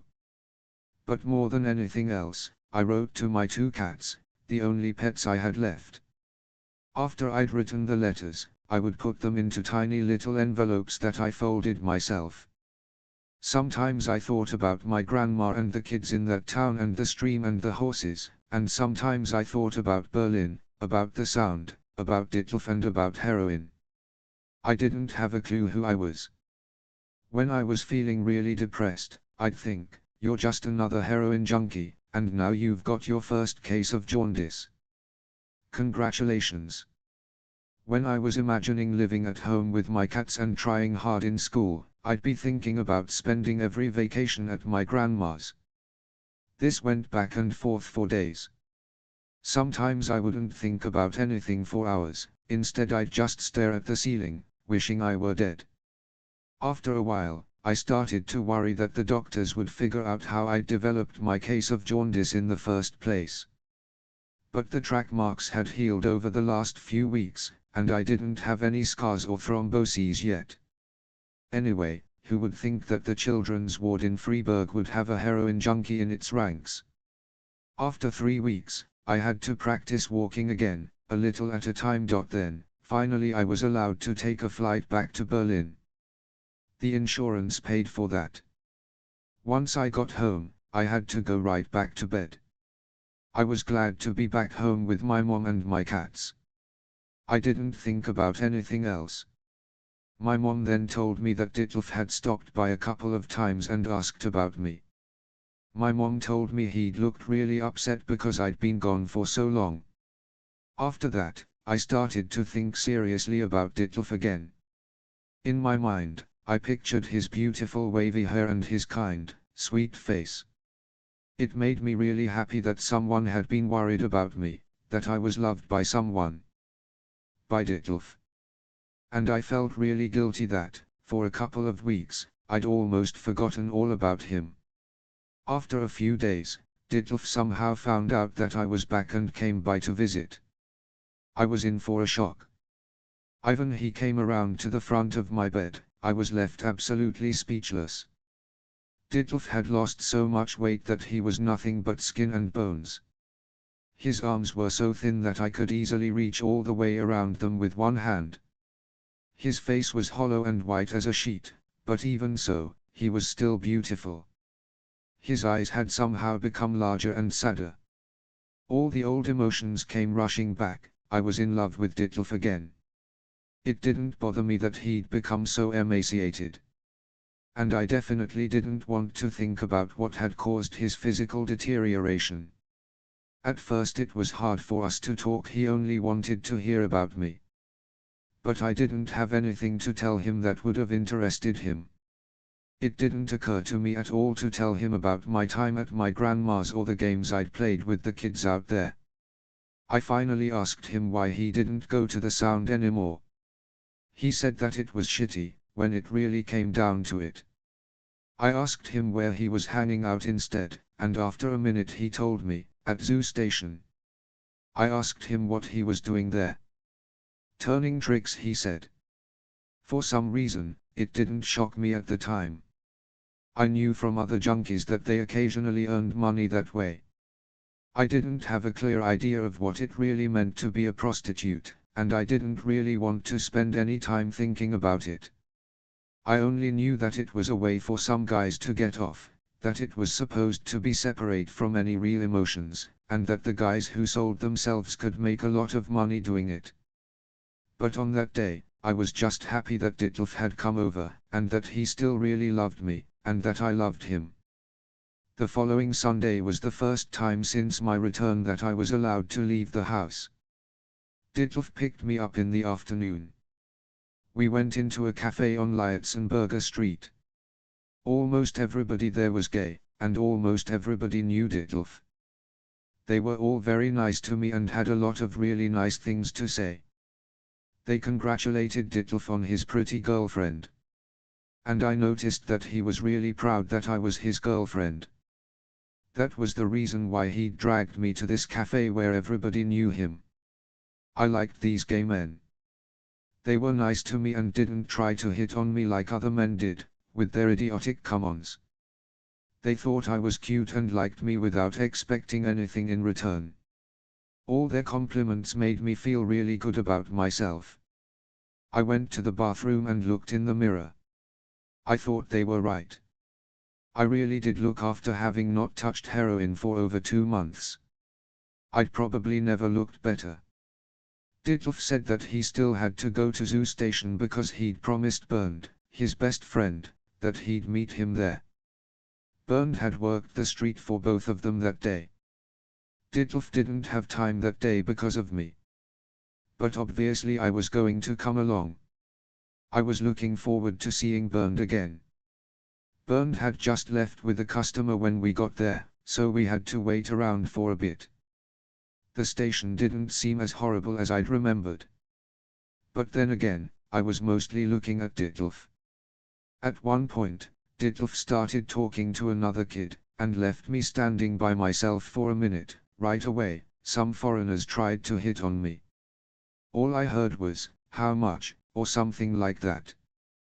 But I just hooked my arm into Ditlev's and felt totally safe and secure. I talked Ditlev into going back to the sound with me. And once we were there, I asked him to let me just have a quick snort. He didn't want to at first. But I told him, only tonight. Only as a welcome back present. I want to be as high as you are. It's either that, or you can't shoot up, either. That did it, he gave me some. But he said that after that, he wouldn't give me any more. I told him not to worry, that he wouldn't have to. After all, for the past 2.5 months I'd proved that I wasn't an addict. And in the last couple of weeks, I'd noticed how much better I felt without it anyway. It seemed like my words had some effect. He said, "Hey listen, I'll quit, too. If you can do it, it'll be a piece of cake for me." After that, he shot up and I snorted. We were both insanely happy and talked about how great our lives would be after our heroin days had ended. The next day at lunchtime, I went to zoo station and met Ditlev. He gave me another snort. I started to meet Ditlev at that station almost every afternoon after school. I also shot up again. It was as if I'd never left Berlin. As if those 2.5 months had never happened. We talked about quitting almost every day, and I kept explaining to Ditlev how easy it was. I'd regularly go straight to zoo station from school. In my bag I'd carry a syringe and a big packet of sandwiches.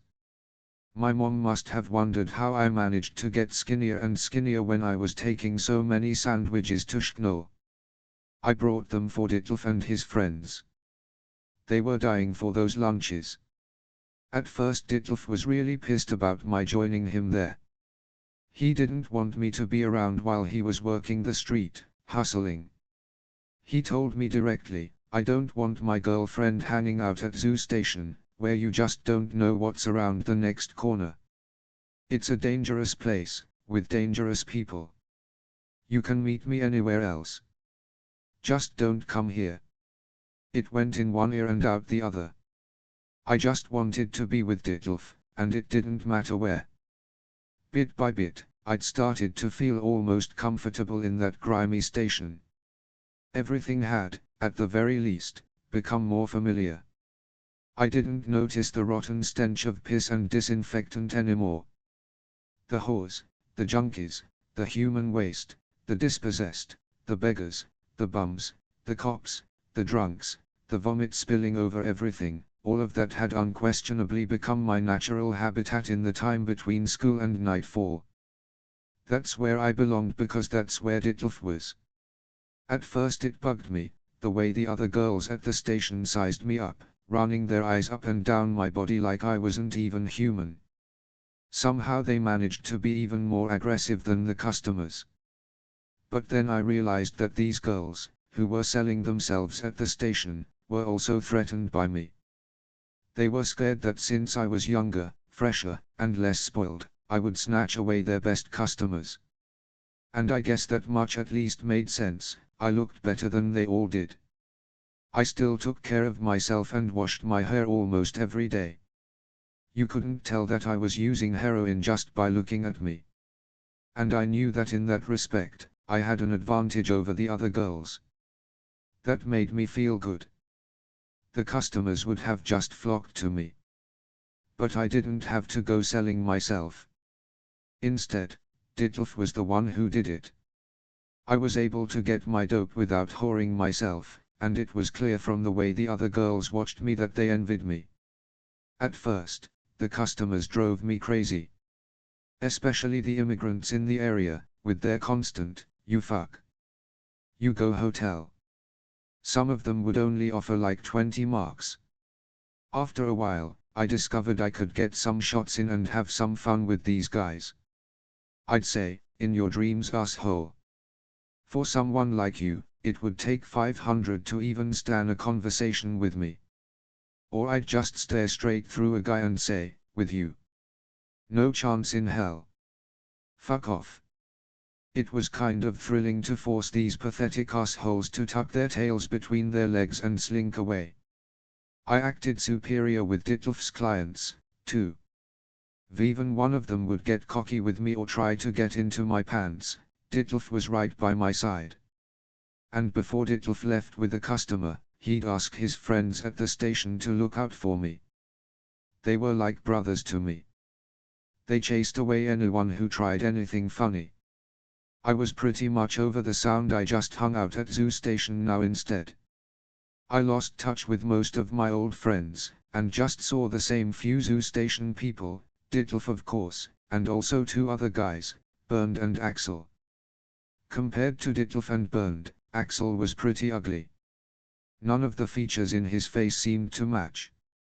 And his arms and legs seemed totally disproportionate to his body. So pretty much not at all who you'd think would work out on the streets. But he got his customers and even had some regulars. Ditlev could insult his customers and scream at them whenever they pissed him off, but they always came back to him, whining for more. Axel on the other hand, because of his looks, or lack thereof, always had to swallow his pride and really cater to his customers. But who knows, maybe he did something special for those guys, something kinky that really drove people wild. Otherwise there was no way he could have kept up with the competition. But he still found ways to revenge himself on the customers whenever he could. Once he got his hooks in someone, he would lie, cheat, and steal for all he was worth. Axel was a cool, strong guy. If you made fun of him or humiliated him in some way, he would never let it show. He always remained sweet and friendly. He was always willing to help out someone else, a quality that was rare among the other junkies. In fact, there was nobody else really like him. It was as if he didn't deserve to live in this shitty world. A year later, he was gone. Axel's story was familiar by now. His parents were divorced, and he lived with his mom until she moved in with a boyfriend of hers. At least his mom was generous. She left him a 2-room apartment with a few pieces of furniture and even put in a TV for him. Once a week, his mom would visit him and gave him a little money to live on. She knew that he was an addict. And she probably told him several times to quit. In her own view, she did more than a lot of other parents. She gave him an apartment with her. He spent one weekend in Axel's apartment. My mom thought I was staying with a girlfriend. It was an absolute dump, a real junkie's place. I could smell the odor from inside as soon as they opened the door. Inside, there were empty sardine tins everywhere. And cigarette butts had been stuck in oil, tomato sauce, or mustard, whatever was handy. And then there was the issue of the cups. They were absolutely everywhere, glasses and other small containers, each one with a little grab bag of water, ashes, tobacco, and rolling papers inside. Ivan I tried to move a few yogurt containers over to the only table in the place. A couple of sardine cans at the other end clattered onto the floor. The sauce soaked into the carpet. Nobody cared. And that was the worst part, the carpet. When I watched Axel shoot up, I saw why it stank so much. He pulled the syringe with the little bit of blood out of his arm, filled it with water, and then squirted the pink brew directly onto the carpet. That's how he cleaned his syringe. After every fix a few more drops of blood were added to the threadbare Persian patterns. And that's what caused the sickly sweet musty smell, that, and the fish sauce. Even the curtains were yellow and smelly. In the midst of this stinking chaos was one dazzlingly white bed. I fled to it immediately. As I pressed my face into the pillows, it smelled like my favorite laundry detergent. I thought for sure that this was the cleanest bed I'd ever been in. Axel said, "I changed the sheets just for you." And the bed had fresh sheets on it every Saturday for the next few weeks, whenever I was there. I never slept on the same sheets twice, while the guys probably never changed their sheets. The boys bought me whatever I wanted to eat or drink. It seemed like all they wanted was to just treat me well and make me smile. And best of all, they only bought me the best dope. My liver was still giving me trouble back then. When I shot up anything dirty, it made me feel horrible. They really worried about me when I started to look run down and sickly. So they only bought the purest stuff for me, even though it was expensive. The three of them were always there for me. Somehow, they only had me to care about. Aside from Dittelf, Axel, and Bernd, I didn't have anyone. I felt real happiness, a happiness that was almost totally unknown to me otherwise. I felt protected and safe. In the afternoons at Zoo Station, and on the weekends at Axel's heroin den, I felt at home. Dittelf was the strongest in the group, and I was the weakest. I felt physically inferior to the boys, but I also felt like I was of lesser stature otherwise, too, probably just because I was a girl. But for the first time in my life, I enjoyed that feeling of dependence. I enjoyed the fact that Dittelf was in the driver's seat. And I savored the way Dittelf, Axel, and Bernd were always there when I needed them. I had a boyfriend who did what no other junkie would ever do. He always shared his dope with me, every little bag. He earned money by doing pretty much the worst job there was, and now that I was using more, he had to take on 1 or 2 customers more a day. Everything was different with us. With us, it was the guy who did the hustling. I used to think we were special that way, that maybe we were the only couple in the world with that kind of an arrangement. It never really occurred to me, during those weeks in the fall of 1976, that I should go earn money that way myself.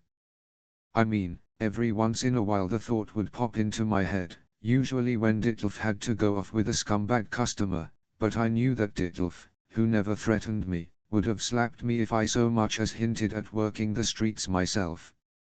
I still didn't really understand what it was, exactly, that the prostitutes did for their money. I didn't want to think about it, and I didn't really want to know anything. Dittelf didn't talk about it. From various conversations, I just knew that, one way or another, they got their customers off. But in my mind, all that stuff had nothing to do with Dittelf and me. I didn't feel repulsed by what Dittelf had to do. If he had to touch the customers, that wasn't so bad. That was his dirty job, and that was the only way we were able to score more dope. I just didn't want those lowlifes to touch my Dittelf. He was mine and only mine. At first, I thought some of the customers were okay guys, more or less. The boys around the station sometimes pointed out this one or that one who was supposed to be alright, and then they'd say that someone should try to keep him hot so he'd come back. That's where I got my start. Some customers were really nice to me when they saw me with Dittelf at the station. They thought I was sexy. That was kind of weird, the fact that these guys, who I thought were all gay, liked me like that. Sometimes one of the boys gave me 20 marks and said it was from a customer who thought I was really nice. Dittelf never told me that some of these guys were already badgering him to have him involve me in a 3-way. I watched the other girls, almost all of them still just kids like me. And I saw the horrible shape they were in. especially the ones who were addicted to H and who had to sell themselves to fund their habit. I saw the disgust in their faces when a customer came over to talk business, although they still tried to smile nicely. I hated the customers. They were a special breed of assholes, perverts, and pigs, skulking through the corners of this grungy station on the hunt for desperate, underage hookers. What was so much fun about going off with these strange girls who were so clearly disgusted by them and who were so clearly miserable? Eventually, my attitude toward Ditlev's work soured over time. I began to realize what Ditlev had to go through with these guys. Sometimes he had to really force himself to do a job, using every little bit of willpower to overcome his nausea and disgust. If he wasn't doped up, he often couldn't do it. Even he was going into withdrawal, so just when he needed a job the most, he had a tendency to just run away from the customers.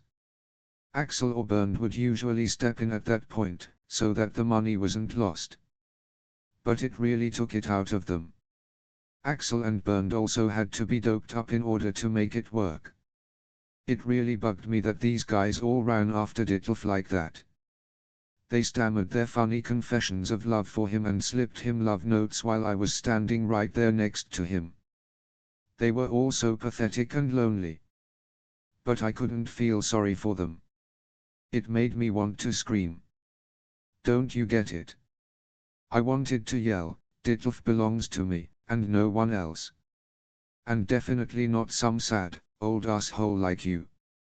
But I knew I couldn't because we needed those guys. They supplied us with cash, and we could take it from them like candy from a baby. Then I noticed that some men at the station appeared to know Ditlev pretty intimately, much more intimately than I did, anyway. It made me want to puke. And when I heard a rumor that some of the customers wouldn't pay until the hustler also had an orgasm, I just about lost it. I saw less and less of Ditlev. He was always off with some client asshole. I was worried about him. Somebody told me once that a lot of male hookers eventually become gay themselves. But I couldn't blame Ditlev. We needed more and more money. And half of it was spent on my dope. Since I was part of this group, I wanted to become a real junkie, just like them. I shot up every day. But I always made sure that I had enough H left over for my fix the next morning. Nevertheless, neither Ditlev nor I were physically addicted yet. When you start to use heroin, it takes a while before you're completely dependent on the stuff. We could usually manage to go cold turkey for 1 or 2 days, using other stuff to get high. We hadn't really gone down the rabbit hole yet.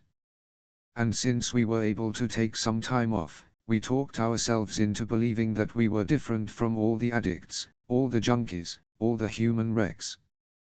We could quit any time we wanted to. I was still feeling pretty good, I think. Every Saturday I found some happiness in Axel's apartment.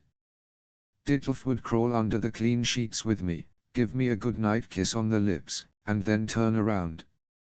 We slept back to back, with our butts snuggled against each other. And when I woke up, Ditlev would give me a good morning kiss.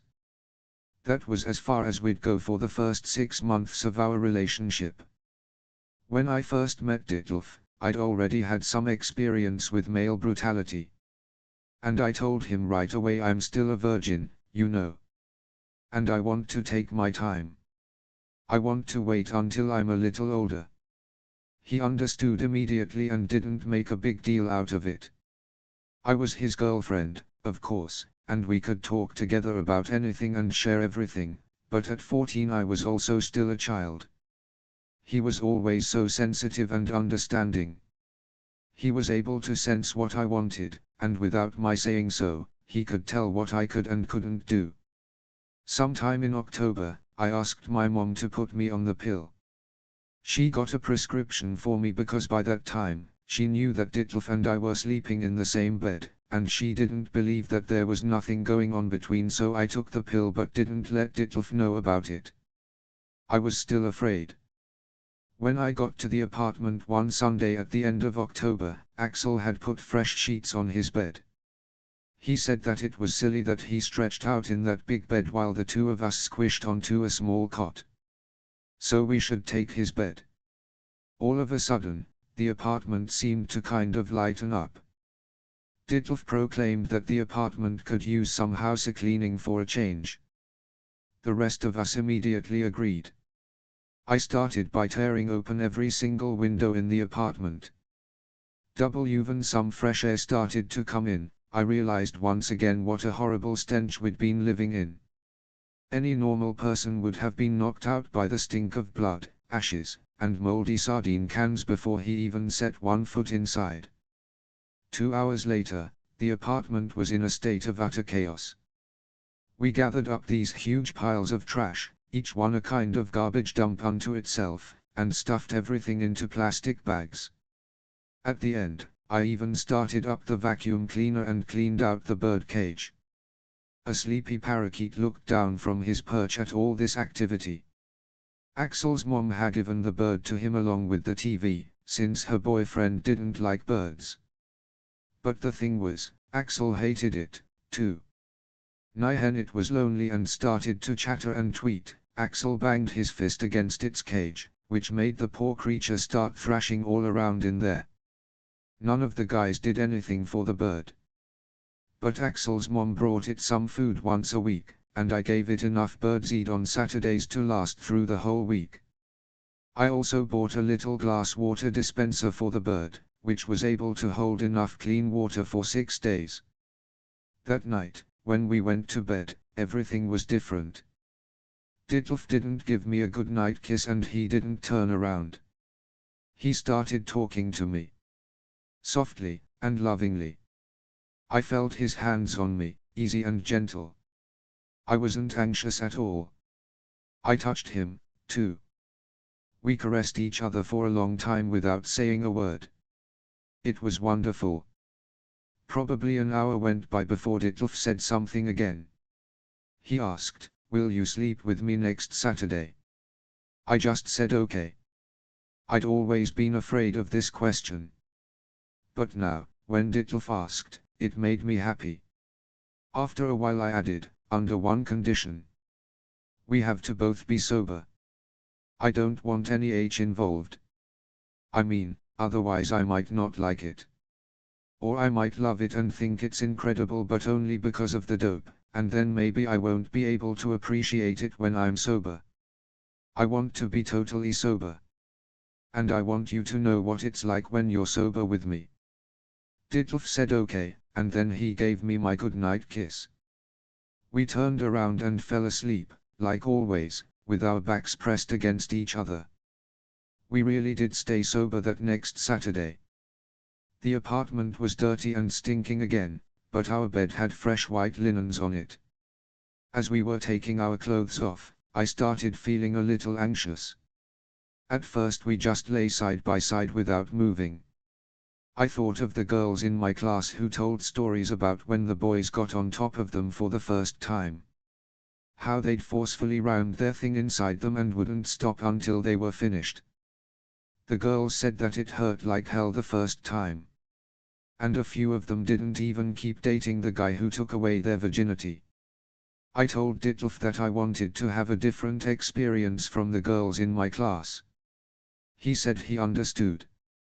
We stroked and caressed each other for a long time. He entered me a little bit, and I almost didn't notice. Ditlev could sense when it hurt without me having to say anything. I thought, if it winds up hurting a little, that's all right. After all, he's already waited for half a year. But Ditlev didn't want to hurt me.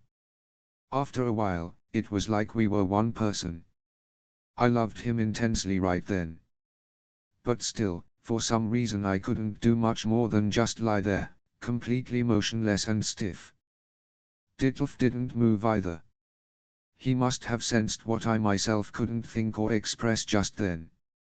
I was totally consumed by the conflicting emotions of fear and happiness. Ditlev pulled away and put his arms around me. I felt almost high, with this intensely warm and magical feeling. I thought, how did you ever find such a great guy? He only thinks about you and never himself. Even when you sleep together, he only cares about making you feel good, he doesn't even finish. I thought of Kathy, how he'd just grabbed me between the legs in the movie theater. I was so glad that I'd waited for Ditlev, that he was the one I belonged to. I loved this guy so much that I suddenly got scared of dying. I kept thinking the same thing over and over, I don't want Ditlev to die. So while he was caressing me I said to him, Ditlev, we should stop shooting up. He said, I agree. You should never become a junkie. He kissed me. Then we slowly turned around, and with our butts pressed against one another, we fell asleep. I woke up because I felt Ditlev's hands on me again. It was still very early, but there was some grey light coming through the curtains. We started making out, and then we made love for real. It had more to do with what was going on in my head than what was going on with my body. But now I knew how really good it was to sleep with Ditlev. On Monday after school, I went straight to zoo station. Ditlev was already there. I gave him my lunch sandwich and my apple. He was hungry. I was hungry, too, but in a different way. After having gone clean for 3 days, I really needed a hit. I asked Ditlev if he had a shot for me. He said, nope. And you also won't get any more from me, either. I don't want that. I love you too much. I don't want you to turn into a junkie. I flipped out. I had a real craving, and I ripped right into him. Oh, please, don't put on this holier-than-thou act. Your pupils are like pinpoints. You're totally doped up. And meanwhile you've got the nerve to tell me that I should stay clean. If you quit, I'll quit, but don't act like you're doing me any favors when you're just hogging all the dope for yourself. I really let him have it. And didn't have any reply because of course I was right, he'd been high for days already at that point. He finally gave in and promised me that later on we'd quit together. Then he serviced another customer for my next shot. Having slept with Ditlev changed a lot of things for me. I didn't feel that comfortable at the station anymore. I suddenly had a much better idea of what Ditlev and his friends did to earn their money. Now I knew exactly what those scumbags wanted when they hit on me. They wanted to do with me what I had done with Ditlev. They wanted sex. That wasn't news to me, of course, but up to that point, it had all been very abstract to me. Now it was something real and wonderful and intimate. It was something that Ditlev and I shared. The customers disgusted me. What went on at this station was almost unimaginable. How could I ever think of going to bed with one of those desperate foreigners or let some drunk asshole, or some bald, sweaty fat guy actually have sex with me? How could anyone? The thought turned my stomach. It wasn't funny anymore when the Johns used their stupid pick-up lines on me. I didn't want to return fire with any clever replies anymore. I just turned away, repulsed, sometimes I even went after them with kicks. I also felt a completely new hatred for the guys who went after Ditlev. We killed them. And in order to just keep my cool, I had to keep suppressing the thought that Ditlev was acting affectionate toward them. But despite all that, I kept on returning to the station after school every day. I went because that's where Ditlev was. When he'd finished with a customer, we'd go to the zoo station cafe, and I'd have a hot chocolate. Sometimes business was pretty bad, though, and even Ditlev had a hard time making enough cash for dope for the both of us. By hanging out in the zoo station's cafe, I got to know some of the other prostitutes through Ditlev, although he'd always tried to keep me away from them. They were much more fucked up than we were, and had a much harder time attracting customers. They were older, the kind of experienced street veterans that I used to admire for some reason, not so long ago. Ditlev said that they were all friends of his. And he warned me to watch my back around them because after all they were long-time addicts and would do just about anything for a little extra cash or another fix. They were always craving a hit, but they never had any money. As a result, you could never let on that you had any money or dope on you. Otherwise you risked getting knocked out and waking up with empty pockets. Not only did they rip off their customers, they also robbed each other. I began to see what this glamorous drug scene was really like. I was almost in it now. Once upon a time, the only thing that I wanted was to be a pan of this world. Friends of Ditlev would occasionally tell me, "Girl, you gotta quit. You're too young. You can still do it. You just have to get away from Ditlev. He'll never get off the stuff at this point. Don't be stupid. Break up with him." I gave them all the finger. Breaking up with Ditlev, that was the last thing I wanted. If he was going to die, then I would, too. I didn't say that though. Instead I just told them that they were crazy. "We're not addicted," I'd say. "We can quit whenever we want." Nothing changed much from one day to the next in the month of November. From 2 until 8, I was at the station. Then we'd go to the Hot House, a club at the top of the Kurfürstendamm. The Hot House was the place where Ditlev liked to hang out. It was even trashier than the Sound, and the people who went there were worse off, too. I often stayed till the last bus left, at 12:20 a.m. I basically just lived for the Saturdays when I slept with Ditlev. Sleeping with him got to be more and more amazing, as long as we didn't do too much dope. Then December came. It kept getting colder. I was freezing. I never used to feel the cold before. And now I was always freezing. I was a wreck, and I knew it. I'd known ever since one Sunday earlier in the month when I woke up next to Ditlev at Axel's apartment. When I woke up, I was freezing. Across the room there was a box, and when I looked at it, the writing suddenly jumped out at me. The colors were glowing, and they were so bright that they were hurting my eyes. That was especially true of this one shade of red, which was scaring me. I'd always been afraid of red when I was tripping. But when I was on H, red became a soft, gentle color. Like all colors, red was beautiful when you were on H, as if it was coming at you through a soft veil. And now the old red was back. My mouth was full of saliva. I swallowed, but right away it was back. It kept coming back up somehow. When it did finally stop, I had a really dry, sticky mouth. I tried to drink something but couldn't manage it. I shivered from the cold for a while, but then I got so hot that the sweat was literally pouring down my body. I woke Ditlev up and told him that there was something wrong with me. Ditlev looked at my face and said, "You've got pupils as big as saucers." He paused for a minute, and then he said quietly, "Well, it's finally happened to you." I was shivering again. "What?" I asked him. "What's happened?"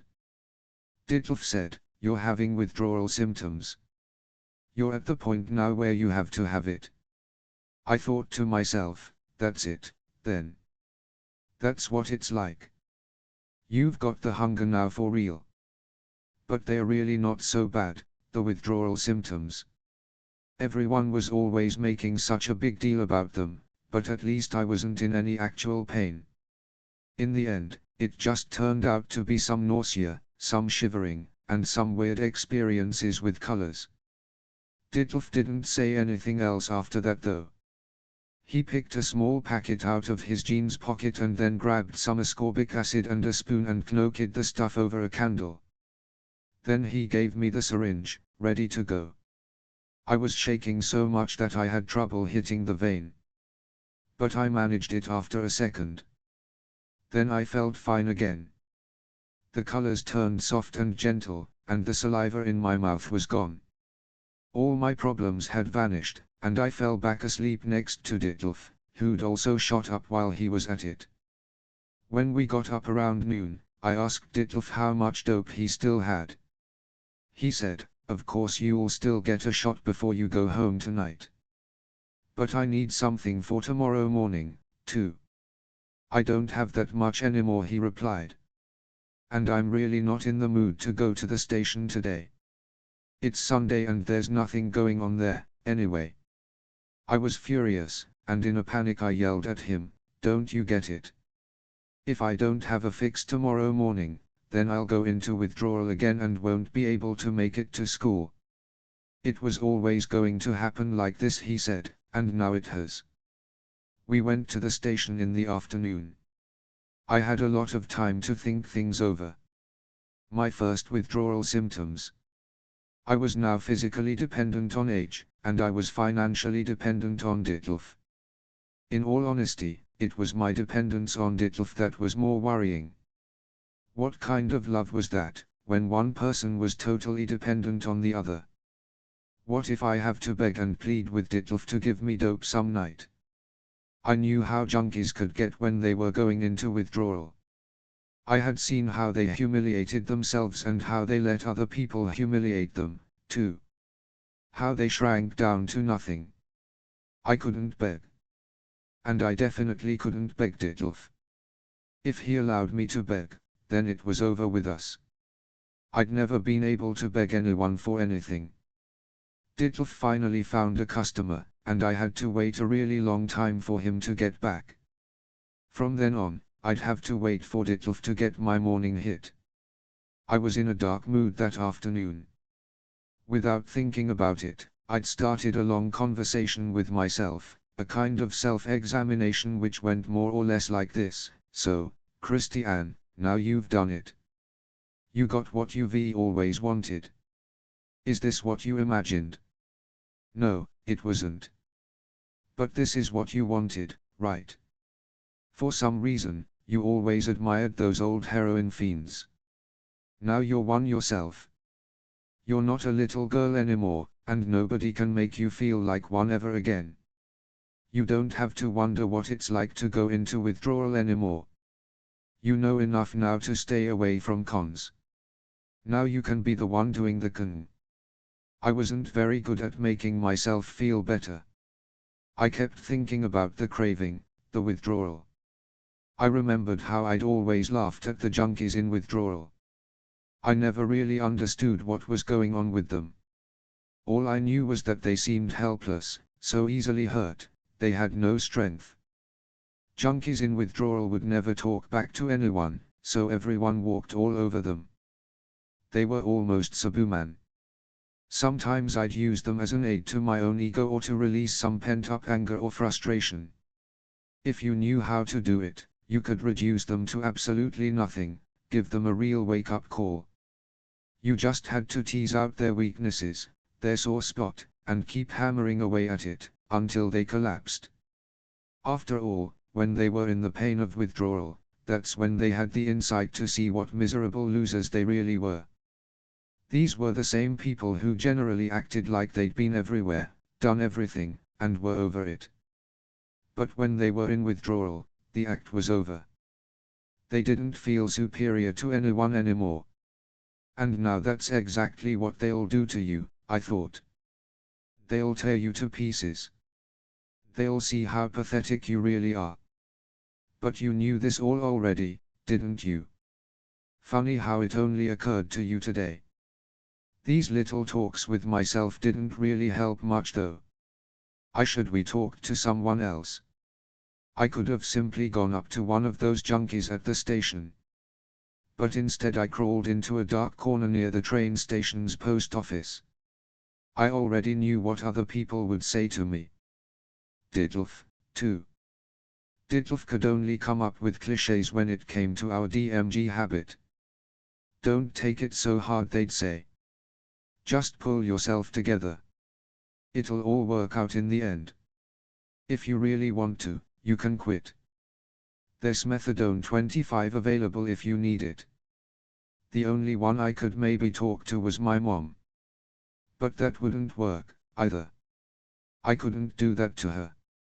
I thought, she loves you and you love her, too, in a way. She would freak out if you told her all this. And she couldn't help you anyway. Maybe she'd put you into an institution. and that wouldn't really accomplish much. Nobody can quit if they don't want to. And least of all you. You'd really dig your heels in then, maybe you'd even break out and run away. That would only make things worse. I found myself talking under my breath again. Just stop it. This is something you can handle with your hands tied behind your back. Ivan Ditlev comes back, you'll tell him, I don't want any dope. I'm quitting. And either you quit right now also, or it's over between us. You've got two halves in your pocket. Okay then, we'll shoot up one more time and tomorrow we're done. I noticed how, while I was talking to myself, I was working myself into a craving again. Then I whispered as if I was revealing a big secret to myself, Ditlev isn't going to buy it. He won't do it. And you really break up with Ditlev? Come on, stop telling fairy tales. Be real for a minute and tell the truth. This is the last station. The end. It's over. Really the end. You didn't get much out of it, did you? But this is the life you wanted. Ditlev came back. Without saying a word, we went to the Kurfürstenstrasse and found our regular dealer. I bought a quarter, took the subway home, and holed up in my room. 2 Sundays later, Ditlev and one were alone at Axel's apartment. It was the afternoon. We were both incredibly sick. We hadn't found our regular dealer on Saturday and were ripped off by somebody new. The dope he'd sold us was so bad that we had to shoot up twice as much as usual just to get by. So that was all we had, and it was still only the morning. Ditlev had already started sweating, and I noticed that I wasn't that far behind. We looked everywhere in the apartment for something that we could turn into cash. But we already knew there was nothing left. From the coffee machine to the radio, everything was gone. Everything had been used to pay for dope. Only the vacuum cleaner was left. But that thing was so old that there was no way we'd get even a single mark for it. We got to get some cash, Ditlev said, and we've got to get it now. In a couple hours we'll be sober and have the itch, and we'll be worthless. There's no way I can get enough money on a Sunday night all by myself. You've got to help. Best thing to do is for you to go to the Sound and hit some people up for cash. You've got to get 40 marks. If I do a customer for another 40 or 50 marks, then we'll still have some left over for tomorrow morning. Can you do it? I said, of course I can. You know I've got a talent for it. We agreed to meet again in 2 hours at the latest. I'd done a lot of mooching in my days at the Sound. Often just for fun, and it had always worked. But not this time. Not at all. I was in a hurry, but for the art of mooching you need time. You have to watch the guys closely and watch them for a while before you approach them. You have to adapt yourself to their ways of communicating, maybe talk to them for a while, and be cool. You had to enjoy it. I started going into withdrawal and didn't have my usual touch. After a half an hour I only had around 7 marks. I thought, you'll never make it. I thought of Ditlev, who was at the station now, where there were probably just a bunch of families getting back from a Sunday afternoon at Grandma and Grandpa's. He was also going into withdrawal. He wouldn't attract any customers while he was in that state anyway. I started to panic. Without a definite plan in mind, I walked out onto the street. I was still hoping that the pickings might be easier out in front of the club. A flashy Mercedes stopped in front of the entrance. There were often big, fancy cars pulling up or driving slowly past because the Sound was the one place where you were guaranteed to find pretty young boys and girls. There were some girls who didn't even have enough money for the cover charge because their allowance was all gone. They got inside those big fancy cars just for the price of admission and a couple of cokes. The guy in the Mercedes waved me over. I recognized him. He was often in front of the Sound, and he'd hit on me before. Did I want to earn 100? I'd asked him once before what he wanted for that, and he said, nothing really. I'd laughed at him and walked away. I don't know exactly what I was thinking. Probably not much. Maybe I just thought I'd go over and find out what he really wanted. Maybe get a few singles off of him. In any case, he was waving like wild, and suddenly I was standing next to the car. He said, "IVH, why don't you get in?" He said he couldn't stay there much longer. I got in. I knew exactly what was going on. That this was not about mooching anymore. Johns weren't alien beings to me anymore. From my time at Zoo Station and after hearing all the stories that the guys told over there, I knew how this scene would unfold. I also knew that it wasn't the customer but the hooker who set the price and conditions. I tried to be cool about it. I wasn't trembling, but I kept gasping for air when I was talking and had trouble finishing my sentences in the same tone that I started them. "So, what's up?" I said. He said, "Not too much. 100 marks. Do we have a deal?" "Well, sex or something like that is out of the question for me." He asked why, and I was so flustered that nothing came out of my mouth. Well, nothing at first, and then the truth. "Listen. I have a boyfriend. And he's the only one I've ever slept with. And I want to keep it that way." He said, "That's fine with me. Then give me a blowjob." I said, "No way, I won't do that either. I'll puke." Then I was back to being cool. He didn't let himself get rattled at all. He said, "Okay, a hand job then." I said, "Sure, no problem. For 100. I wasn't registering anything right then. Later I realized that this guy must have been really into me. 100 marks for a hand job, and at the Kurfürstenstrasse, where the cheap baby hookers hung out. That was unheard of. He must have gotten off on my fear, which I couldn't really hide. He knew that I wasn't pretending, the way I sat there, squeezed against the door, my right hand on the door handle. As he was driving away, I was scared out of my mind. I thought, I'm sure he wants more, he will force me to give him more, 100 marks worth. Or maybe he won't pay at all. He stopped at a nearby park. I'd walked through this park 1,000 times before, but it was pretty sketchy, with condoms and tissues everywhere. I was really shaking and starting to feel a little sick. But the guy stayed very calm. And that's when I got up my courage and said what I was supposed to say, according to the old rules, first the money.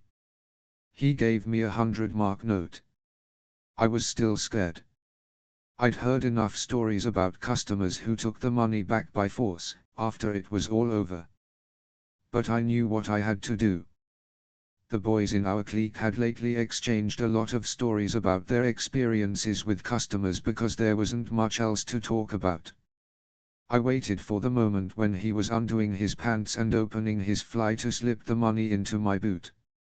I knew he wouldn't be paying attention to me then. All of a sudden, he was ready. I was still sitting on the farthest corner of my seat, trying not to move. Without looking at him, I groped my way over with my left hand. My arm wasn't long enough, so I did have to slouch over toward him a bit. And I ended up having to glance over once before I had his thing in my hand. I felt so nauseous I wanted to throw up. It was also freezing. I looked through the windshield and tried to concentrate on something else, on the headlights shining through the bushes, or the one neon advertisement that was lit up and that I could still see. It didn't take very long. The guy took out his wallet again. He held it so I could see what was in it. There were a bunch of 500 and 100-mark notes. I guess he wanted to either impress me or bait me for the next time. He gave me another 20, as a tip. Once I was out of the car, I managed to calm myself down, and took stock of the situation. So that was your second man, I thought to myself. You're 14 years old. Barely 4 weeks ago you lost your virginity. And now you're walking the streets as a hooker. But that being said, I stopped worrying about the John, and what I'd just done. I actually felt pretty good. I mean, I had 120 marks in my boot. I'd never had so much money all at once. I wasn't thinking about Ditlev and what he would say. I was already in major withdrawal and was crazy for a fix. I couldn't think of anything except shooting up. I was lucky. I found our regular dealer right away. When he saw the money, he asked, "Hey, where'd you get that? Did you go whoring?" "Shut the fuck up," I told him. "Me and whoring? Before I'd do that, I'd stop using." "Nope, my dad happened to remember that he's got a daughter. He gave me some spending money. For 80 marks I bought 2 little packets, each containing a quarter. It used to be that a quarter gram was enough for 3 of us. But these days, Ditlev and I could manage on that amount. I went to the public bathrooms at the Kurfürstenstrasse and shot up. The dope was first class. The rest of it, along with the leftover 40 marks, I stuffed into the plastic cover of my student bus pass. Doing the job and scoring dope had only taken about 15 minutes. I'd left the apartment about a half an hour before that, so I was sure that Ditlev would still be at the station. I took the subway to the zoo, and sure enough, there was Ditlev. A little pile of misery. It was just like I thought. He hadn't been able to get a customer, not on a Sunday evening, and definitely not while looking so strung out. I went over and said to him, "Come with me, I've got some." He didn't ask from where. He didn't say anything at all. He just wanted to get to the apartment, fast. We went straight into the bathroom. I got out my student bus pass. He opened one of the little packets and emptied the stuff onto a spoon. As he was cooking it up, he stared at the plastic cover of my bus pass, which still held a quarter and 2 20-mark notes. Then he asked the question, "Where'd you get the money?" I said, "Mooching didn't work. It was impossible. There was a guy there with tons of cash, so I gave him a hand job. Seriously, just a hand job. What else could I have done? I did it for you." Even before I'd finished, Ditlev started freaking out. He looked like he was going to go insane. He screamed, "You're lying. Nobody pays 100 for a hand job. You're lying to me. And anyway, what do you mean by only a hand job?" That was it. He didn't have any strength left. He was in full-blown withdrawal. His whole body trembled, his shin was wet with sweat, and his legs were cramping up. He tied off his arm while I sat on the rim of the bathtub, sobbing. I thought that Ditlev was entitled to freak out. I waited for his shot to take effect, still crying. I was sure that once he'd recovered himself, he'd punch me in the face. I wouldn't have even tried to defend myself. Ditlev pulled out the syringe and said nothing. He left the bathroom and I followed. Finally he said, "I'll take you to the bus." I wrapped some of the second quarter for him and gave it to him. He stuck it in his jeans without a word. We walked to the bus stop. Ditlev still didn't say anything. I wanted him to yell at me, to hit me, to do anything or make any kind of sound. I said, "Hey, come on, say something." But from him there was nothing, silence. Even the bus arrived at the bus stop, I didn't get on. After it drove away again, I said, "What I told you was the honest-to-God truth. I just gave him a hand job, and it wasn't so bad. You have to believe me. Or don't you trust me anymore?" Ditlev said, "Okay, I believe you." I added, "You know, I really only did it for you." Ditlev's voice went up a notch. "Stop kidding yourself. You did it for yourself. You had the itch, and you found a way to scratch it. Congratulations. You would have done it even if I hadn't been in the picture." Wake up and smell the coffee, you're a junkie now. You're totally addicted. At this point, anything you do for yourself. I said, okay, you're right. But listen, this is the way we have to handle it from now on. You can't do it all by yourself anymore. We need too much dope. And I don't want you to be the only one who works the street. From now on, we'll do it the other way around. I can probably make a pile of cash, especially at first. And I can do it without having real sex. I promise you that I won't be fucking any of the customers. Ditlev didn't say anything. He put his arm around my shoulder. It had started to rain, and I didn't know if the drops running down his face came from the rain or were tears. Another bus came by. I said, there doesn't seem to be any way out of this mess. Do you remember when we were still just taking pills and smoking pot? We were free.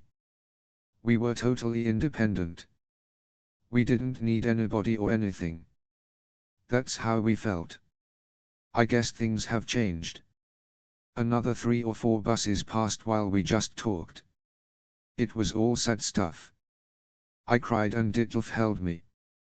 Finally he said, it's going to get better. Someday soon we'll just quit.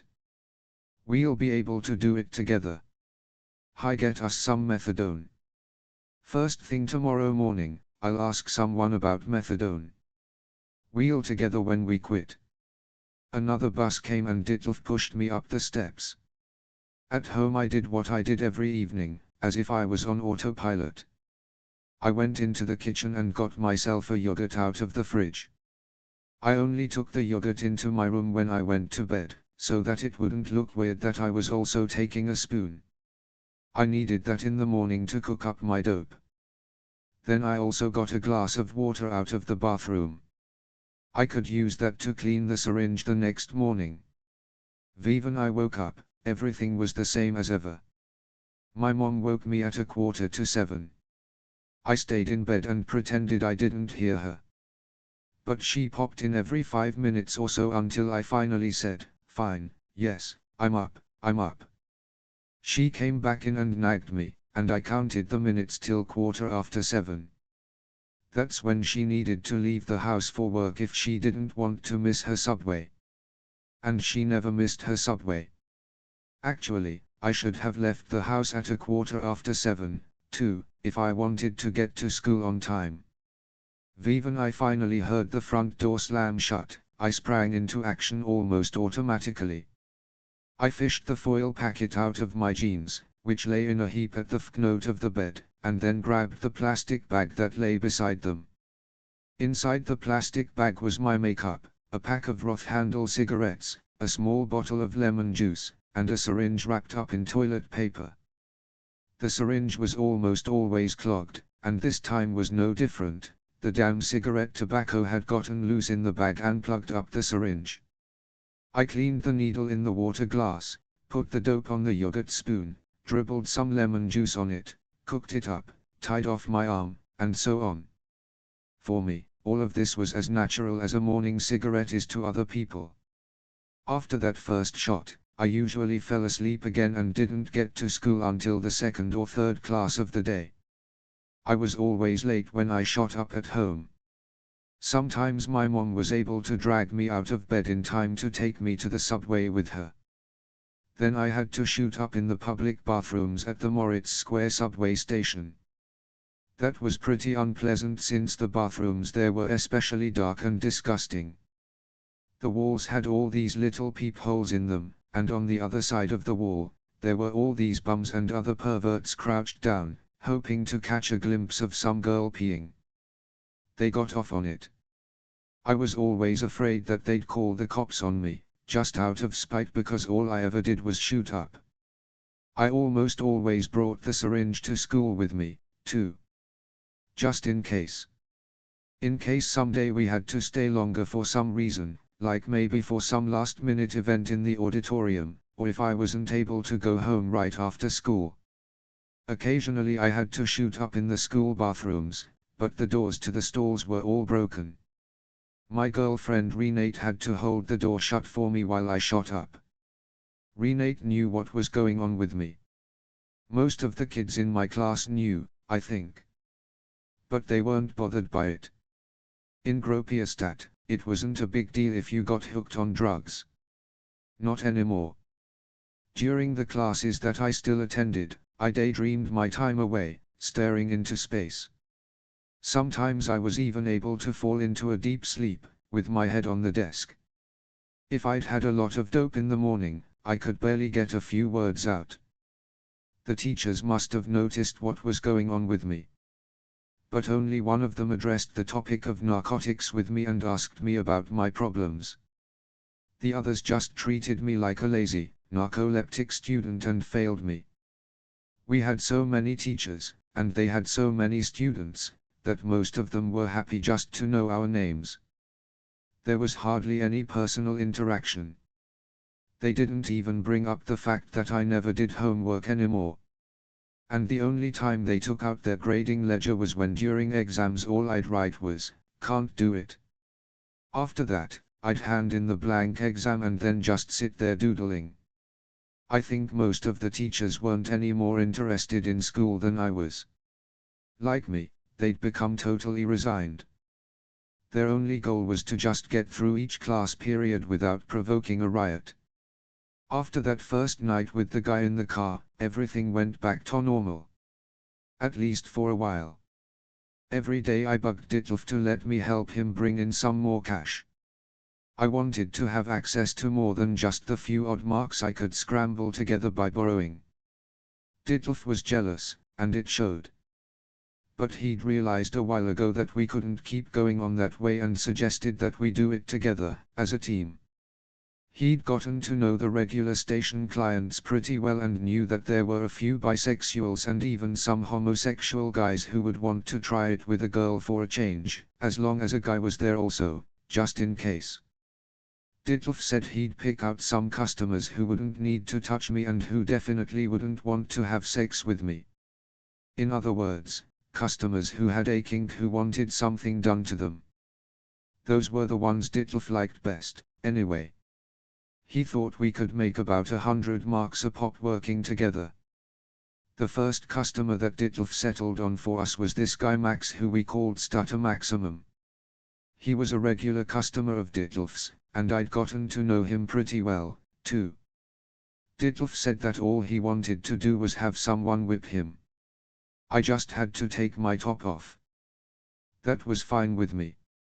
I even thought the whipping was a good idea because it would give me a chance to release some of the anger that I felt in general for Ditlev's customers. Stutter Max was totally into the idea of me coming along when Ditlev suggested it. Of course, it would cost him twice as much. We made a date for Monday at 3 p.m. at the zoo. I was late, as always, and Stutter Max was already there. Ditlev wasn't, but that was no surprise. Like all junkies, he was totally unreliable.